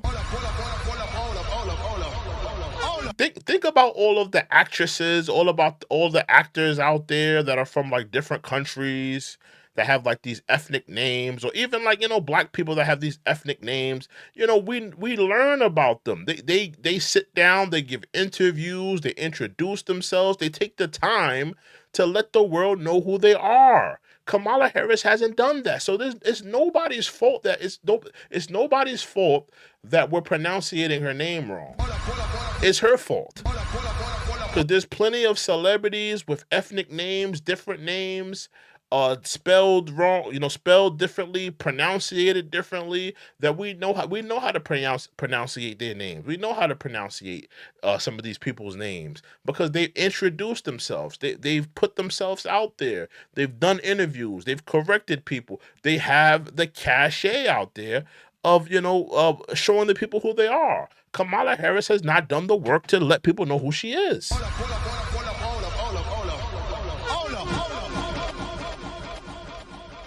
It's nobody's fault that they're pronouncing her name wrong. It's her fault.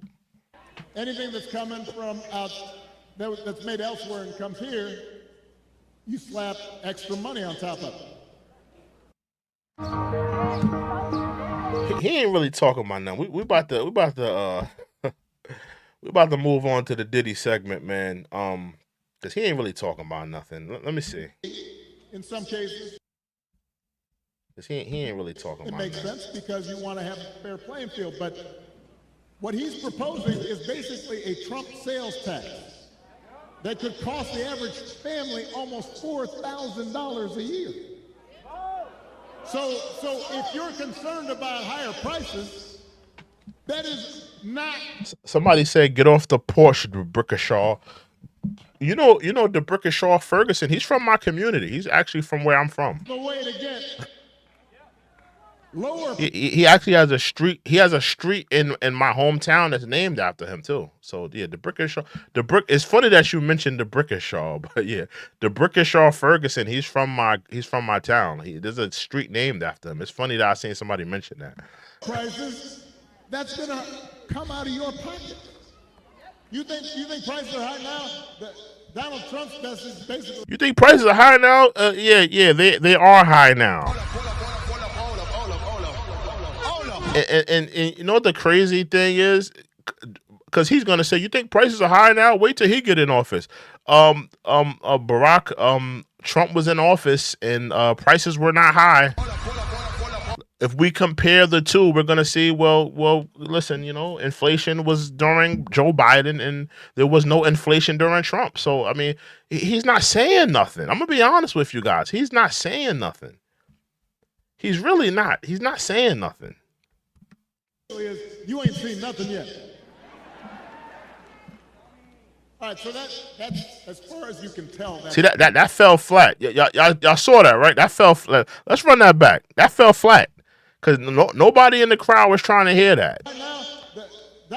Nobody in the crowd was trying to hear that because they're like, prices are kind of high. And I mean, during Trump presidency, the prices were kind of low. It kind of that joke kind of fell flat. If you've seen it, watch that again. Lower prices. That's gonna come out of your pocket. You think? Look how flat this joke fell. Nobody was like feeling this joke. Look. You think prices are high now? Donald Trump's message basically is, you ain't seen nothing yet. All right, so that's as far as you. Nobody was really feeling it like that. Because people realize that, listen, inflation is all Joe Biden, bro. There was no inflation during Trump's off. If we look comparatively at both of their presidency, we're going to see that inflation was running rampant during Joe Biden's presidency. And, during Trump, it was relatively low. That's just the facts. It's just the facts. You can tell that's his plan, right? Because it's not written down anywhere. When it comes to health care, you heard it in the debate. Donald Trump's got one answer. Ending the Affordable Care Act that 45 million people rely on. The other day, his running mate, J.D. Vance, had you got a vote. The other day, his running mate had the nerve to say, Donald Trump salvaged the Affordable Care Act. We got a lot of Democratic bootlickers, man. I'm looking at the chat. We got a lot of Democratic bootlickers, man. Get off the plantation.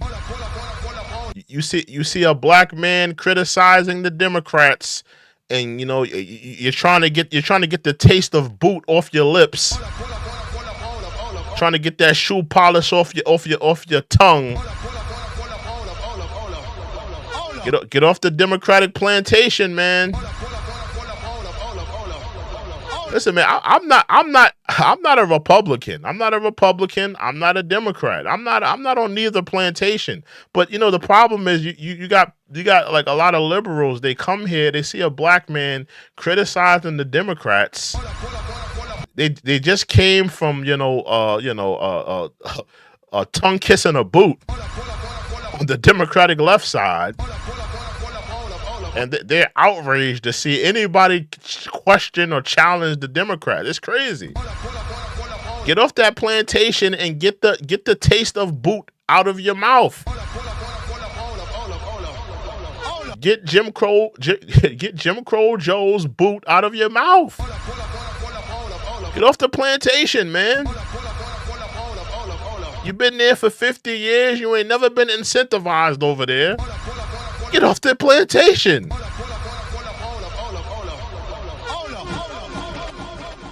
Let's continue.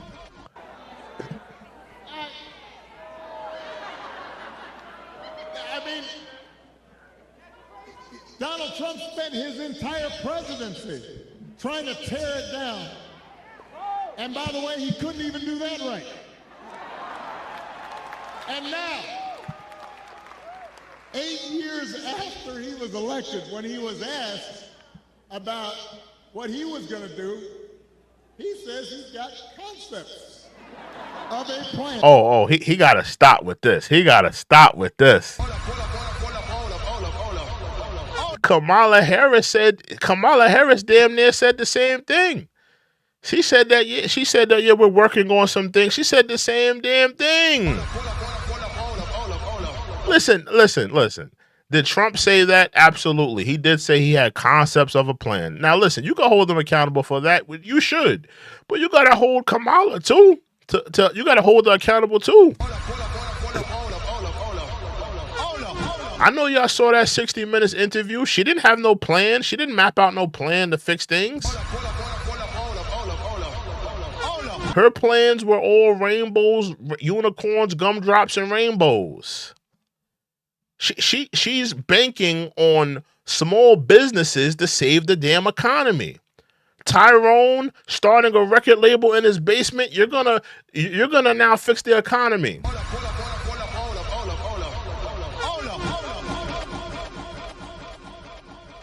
Tanisha doing hair in her mother's home. In the basement.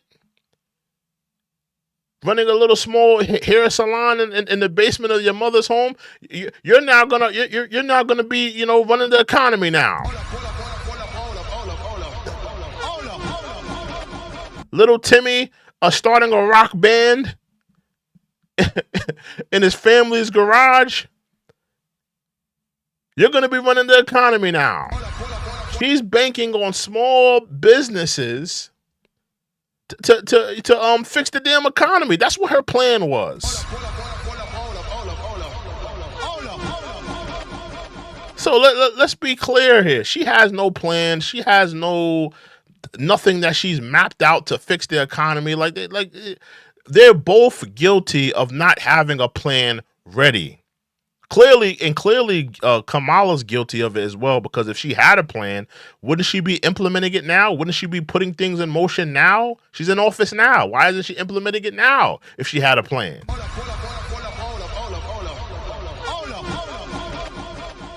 So let's just say they're both guilty of not having a plan. Let's just say they're both not guilty. Let's just say they're both guilty of not having a plan. For how he'd replace it. Now, I want y'all to think about this for a second. Let's say your boss gives you an assignment project. He says, I need this on Friday. And Friday comes around, and He says, so, you finished that project I asked for? He said, well, all right, man, this joke is taking too long, my nigga. This joke is taking too damn long, nigga. Get to the damn point, man. We already see the setup, the punchline where it's coming. Come on, Barack. Get to the damn point already. You know what a better joke would have been? So Barack Obama and a Catholic priest walk into a bar, right? That would have been a better setup.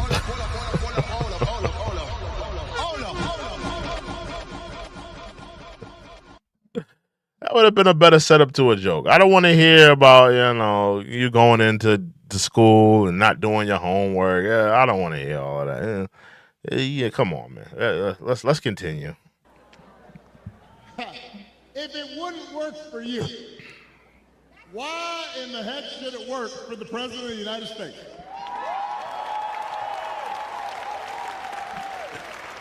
But the good news is, Kamala Harris, she doesn't have concepts for a plan. She has. Tell us her plan, though, Barack. Tell us her plan. You know so much about her plan. I want to hear Barack Obama lay out her plan. If her plan is so swell, if her plan is so great, I'm about to listen. Let's see if he knows her plan. An actual plan. Okay, let's hear it. Let's hear it.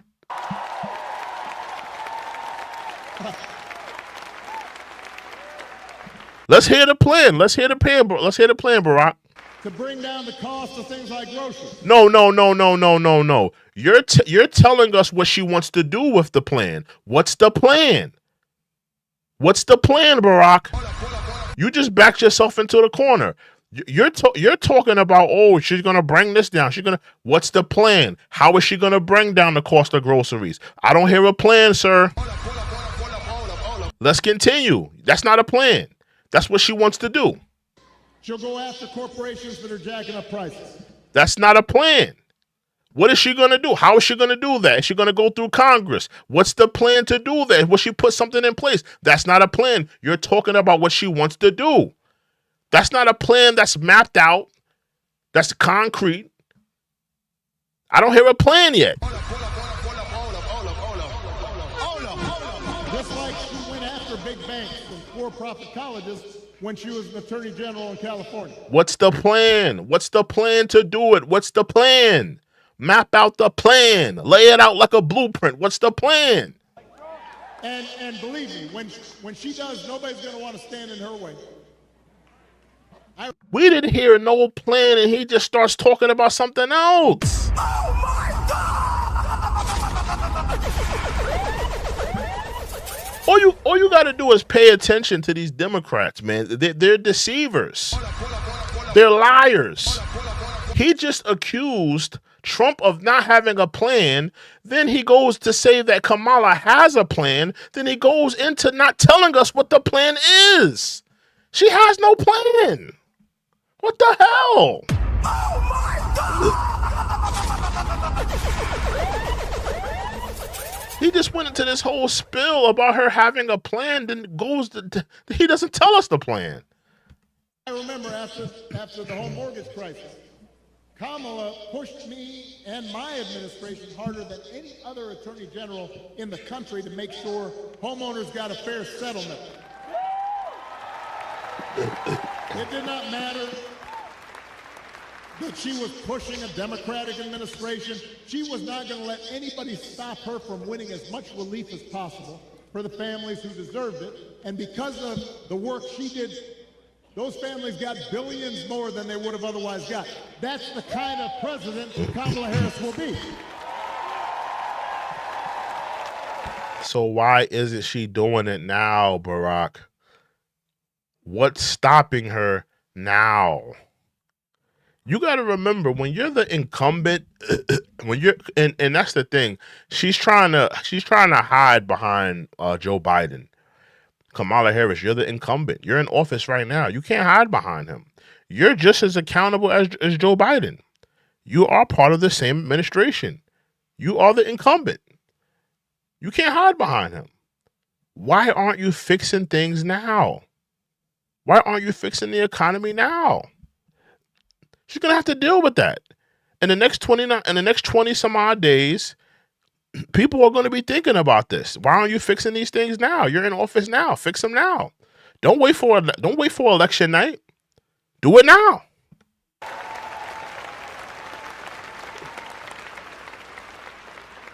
To lower housing costs, Kamala will cut red tape and work with governors like He's not telling you how. Still haven't heard a plan. Shapiro, as well as the private sector, to build 3 million new homes. And she'll give first-time home buyers. She doesn't know where the homes are going to be built. Doesn't know where she's gonna get the money to do it. She's gonna try to get it through Congress. They're gonna deny her. Or nothingness. Up to $25,000 to help with the down payment. Plans, concrete plans. And for a lot of folks, that could be the difference between watching their dreams pass them by. A friend of mine, and who's passed away now, Dan Root, who, here was a guy who won 6 Super Bowls, 8 AFC championships, had enormous wealth and power. But I remember walking around, I guess it was Heinz Field by that time. I'm old enough to remember Three River Stadium. Now I know it's something else. But Dan knew the name of every single person in the Steelers organization. We'd pass by a custodian and he'd say, "Hey, Jimmy, how you doing? How's the family?" All the front office staff, he cared about them. He used his influence to get more black and brown head coaches hired in the NFL. He gave back. Why didn't you use your influence to help more black and brown people, get out of the situations they were? Why didn't you use your power to help more black and brown people? That's, it's fine you're talking about your friend doing it, but why didn't you do it? To his community. He was known for his integrity. He helped support the peace process in Northern Ireland, became my ambassador to Ireland, and continued to help encourage people who were. Anthony D'Esposito. I think I'm done with Barack. Let's try to finish it up with him real quick, man. I think I'm done with Barack, man. He's lost his charm, man. Because it's so different from what we see out of the Republican. Yeah, I'm done. I'm done, Barack. I'm done.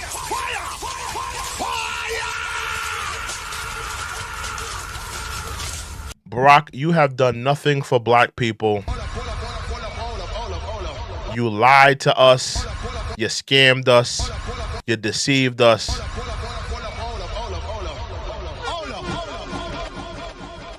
You will go down not as the first black president, but as the first gay president.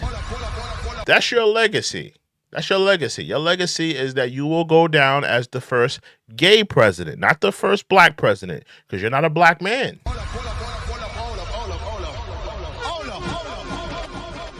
You go down as the first gay president, I think that in time, more will come out about your history. More will come out about your past, about how what you were dealing with. Your sexuality. I think more will come out. More will be revealed. I think in time they will unveil. And they will say, Barack Obama was the first gay president, or at least bisexual. Maybe they'll label it like that. But they'll label you as the first LGBTQ president, no question. But you are an absolute, let's just say this. I'm not gonna say disgrace. But you are black people. We don't claim you. Of course, you're gonna get some Christian. Bible Belt, Black Antebellum, Democratic bootlicking loving black woman that probably, you know, adores you, right? But, you know, to the rest of black America, we don't adore you. We don't respect you. We don't rock with you. We understand that you were a deceiver. We understand that you deceived us. You took advantage of us. You scammed us. We see you for who you are, what you are.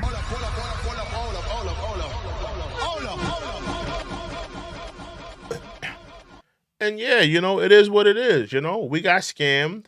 We understand we got scammed. We don't rock with you.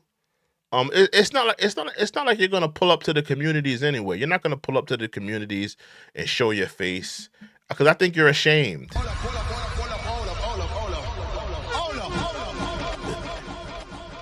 You know, you're ashamed. In all reality, I don't think I'm gonna keep it a buck. I'm gonna keep it 100. I don't think Barack Obama ever wanted the black vote. I think he wanted the multicultural vote. He wanted the Hispanics, you know, the multiculturalists, I think that he more so wanted that vote. He wanted like the multiculturalist vote, like, you know, people from different ethnicities and different races, and maybe maybe people that were, just biracial, I don't think that he wanted the black vote, like the 110% black vote, like people in the inner cities and the projects and the hood and the black communities all around United States. I don't think he ever wanted that support. He wanted the multiculturalist vote. He never wanted us. That's why he never did nothing for us, because he never identified with us. Fire! Fire! Fire! Fire!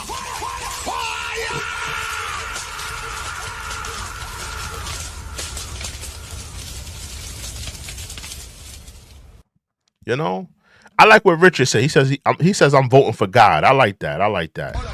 He says I'm voting for God. I respect that. Salute to Richard. Yeah, man. But yeah, I don't think he ever really rocked with, I don't think he ever really wanted the black vote, I don't think he ever really wanted it. I think that he always wanted the multiculturalist vote. And it is what it is. Black people, we don't rock with him. We don't rock with him. A deceiver, a liar, a bamboozler, a scammer. That's what I will remember his presidency as. A scammer, a liar, and a deceiver. That's what I'll know him for. But we're gonna switch gears.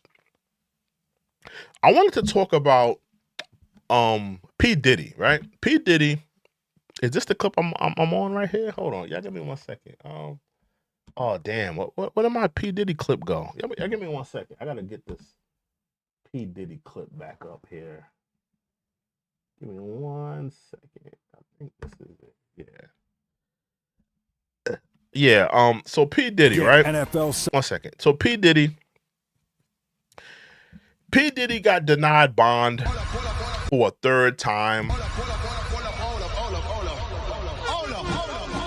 This is like my second topic. P. Diddy got, denied bond for a third time. And this is what I'm wondering, right? Because he won't see a judge until next year, May, right? That's 7 months from now, right? And we have this election season coming up. We have Joe Biden, he'll be leaving the office soon. And during every election, election season, and a president is leaving, they pardon people. So, of course, we know a couple people that probably are going to be on that list. Jim Crow Joe, he's probably going to pardon his son. Didn't his son get some federal charges? So I'm thinking he's going to pardon his son. And you can't blame him for pardoning. I mean, it's his son. Nobody's going to be mad at Joe Biden pardoning his son. But my question is this: will Joe Biden pardon P. Diddy?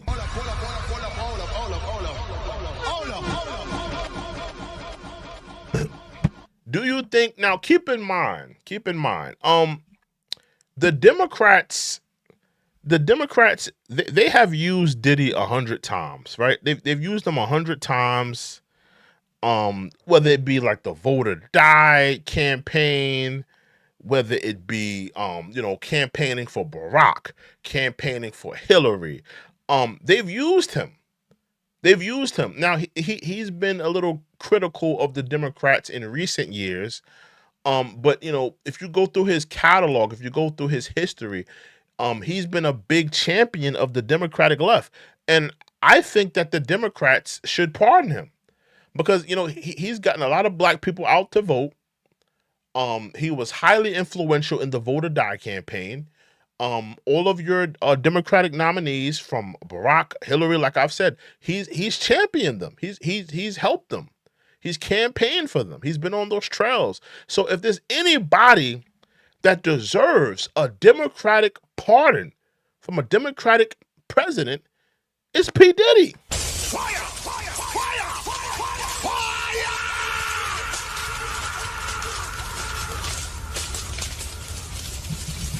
And he won't see a judge until next year. So Wack was talking a little bit about this, and I want to just play. I think I may have to play this for a little while, but he was talking about how Diddy was going to be locked up for a while and stuff like that. Let's get into it. Now, Wack 100 reacts to Diddy's attorney. Trial went right to. This shit is something different. Yeah, he just started doing. This is Wack 100 talking about how Diddy.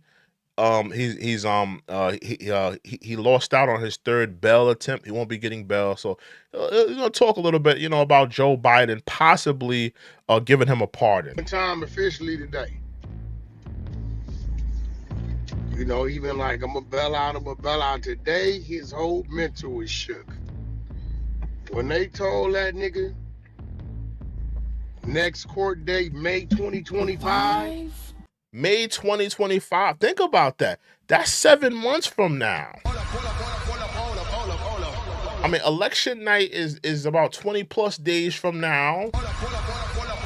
Joe Biden, he'll be getting out of office. I think around January. I think January 5th. He'll have to be leaving office. I think it's either January 5th, maybe, I believe. I'm not sure when he's supposed to leave office. But he's supposed to leave. He's going to be pardoning people. I think that Diddy is deserving of a Democratic pardon. And if he's not going to see a judge for the next 7 months, all the donating he's done to the Democratic left, all the campaigning, I think he's deserving of it. Let's continue though. Let's continue. That nigga lost his appetite for 5 days. It's over with. I told them that poker face, he looked confident and all of shit and bricks right now. It's the worst. And then you gotta, Diddy might get lucky if he get 3 court dates in 2025. See, that's another thing. Wack is talking some real ish right now because he said he'll be lucky if he were to get 3 court dates in 2025. I mean, listen, Diddy, he's on his 3rd bail attempt. He's not going nowhere. Everybody that thought he was going to get bail, everybody thought that, hey, he's probably going to fight the case from outside. He's not getting that. I mean, for the feds to turn down $50 million, I mean, I kind of understand it because, the feds, they print money. So, I mean, what is $50 million to the feds if they print money? Like, what? It's nothing to them. The feds, they're not moved by money. They're moved by information. That's how they move. The Federal Bureau of Investigation. They're not moved by money. The money is not going to move them. Like, you're going to have to give up some goods. You're going to have to give up something juicy for them to bite. And clearly what he had to offer so far, I'm not to say that he doesn't know something, but clearly what he's given them so far wasn't juicy enough. But yeah, man. Let's continue with this. Oh, they gonna be pushing that shit back hard as fuck. Yeah, because he gonna May June, July, August. His next one might be August, September. And then he might get another one sometime in November. Then it's gonna be like Diddy starting trial April 2026. Hey, but hypothetically speaking, could the president pardon him? There we go. Bingo! Oh my God!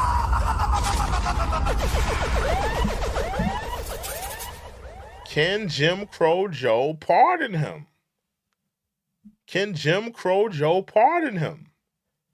Let me know right now. Do y'all think, now, like I said, bro, Diddy has done a lot for the Democratic left. It cannot be diminished. It can't be diminished. I don't care how many bottles of baby oil he had, or who he had on tape, or how many right hooks he gave Cassie to the dome. How many male strippers he was measuring the slongs of every male stripper and male escort that came in his home.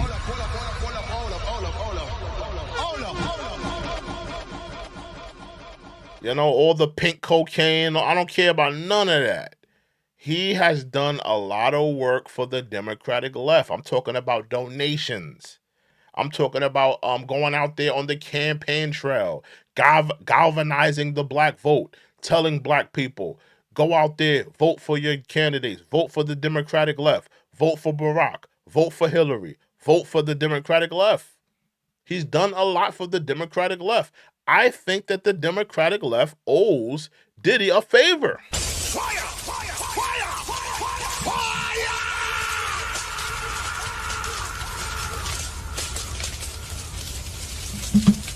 Somebody says so did Epstein. I disagree.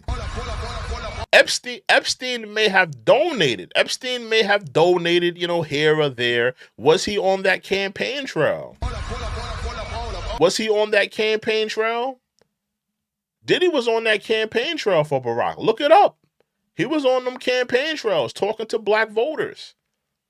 Going all around the country talking to black voters. He did it for Hillary. He was a part of the Vote or Die campaign. The Vote or Die campaign was trying to get young people out there to vote, specifically for the Democrats. He's done a lot of work for the Democrats. I think the Democrats owe him a pardon. Oh my God!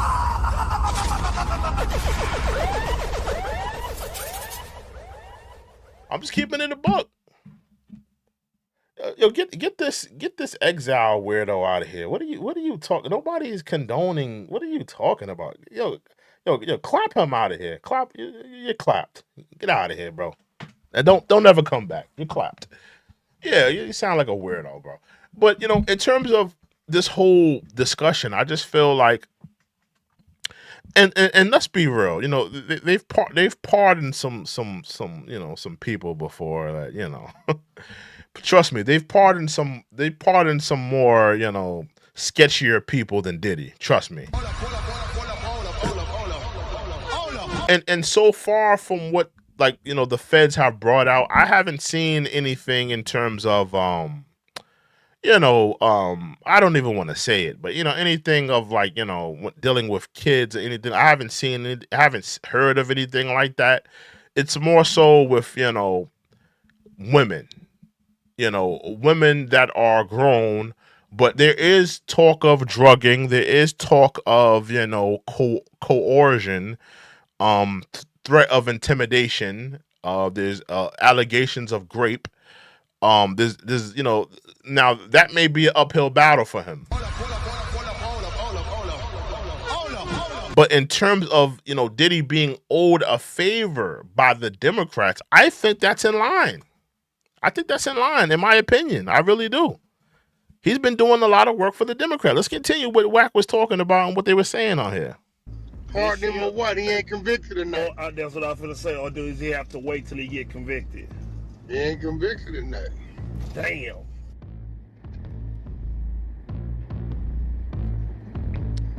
And Trump ain't gonna go up into New York. If he is the president, he might.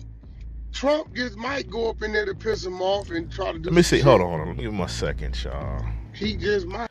Because y'all said, I said, do you think Biden would give Diddy a pardon?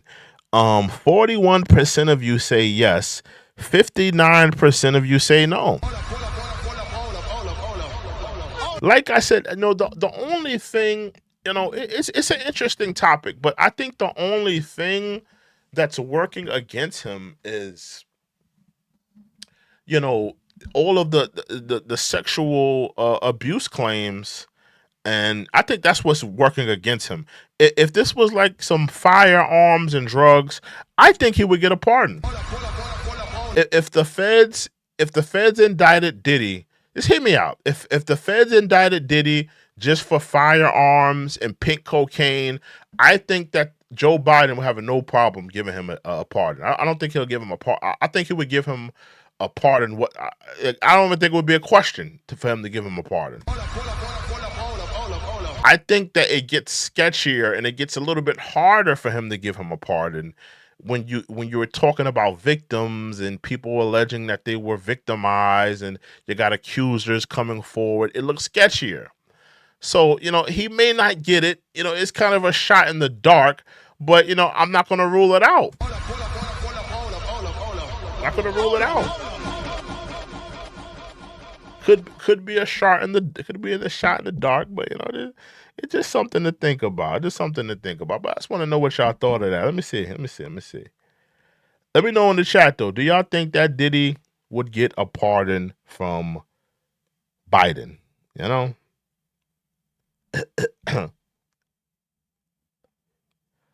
Mostly people saying yeah. Mostly people saying no. Okay. I just want to know about that. Just want my little second topic. Just want to know about that. Just see what you guys are thinking. Do you feel? Let me just ask this though before we clip it. Do you feel like he's deserving? I mean, some of you are old enough to remember Diddy, campaigning for the political left and doing things for the political left. Donations and campaigning. I mean, do you think that he's deserving of it? Yes or no? I know I got the poll of it, but do you think he's deserving of it? In the poll I asked, do you think Biden would do it?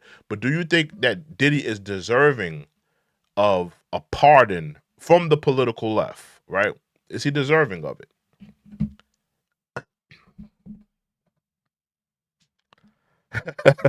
Somebody said hell no. Wow, hell no. Hell no? Come on.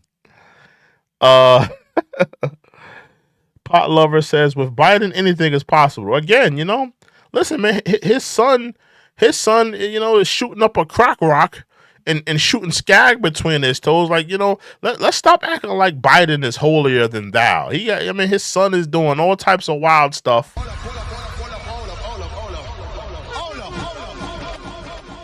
Let's stop acting like he's holier than thou. Yeti says, hell no. Enrique says no way. Okay, most people say no. Okay. That's interesting though. That's interesting. Yeah, but I'm gonna keep an eye on that. I do think it's a shot in the dark, but it's worth looking at. It's worth looking at. But with that being said, y'all, if this is your first time here, I need y'all to hit that like button. Hit that subscribe button. Again, if this is your first time here, hit that like button. Hit that subscribe button. Welcome to the Check-in Report. Here we do a bunch of political content. We do videos. We do on politics. Our main focus for this season, of course, is it's the presidential race of 2024. You got the Jim Crow Joe, he's out of here. You got Dennis the Menace, Donald Trump, and then you got the pantsuit Messiah, the Prince of Camelot. This is the most important election of our lifetime. That's why it's pretty much the main focus of the channel right now. But we do a bunch of political content. We do lives and we do political videos on the presidential race of 2024. It's the most important election of our lifetime, so it's our main focus. But if this is your first time here, make sure you like, comment, subscribe to the video. Absolutely. Oh, so yeah, salute to Pot Lover. He says he's subscribed. Thank you very much. Salute to you. Yeah, but with that being said, guys, I want to give a salute to Sinclair. I want to give a salute to Enrique. Salute to my new mod, Enrique. And I'll see you guys another video, another time. Yeah, man, I'll see you guys another video, another time. I hope you guys have been entertained as well as enlightened. God willing, I'll probably do a live tomorrow. We'll see how that works out. But you guys have a good night and a productive rest of your week. Tomorrow's Friday. Thank God it's Friday. But yeah, I'll see you guys tomorrow. God willing, we out. We out.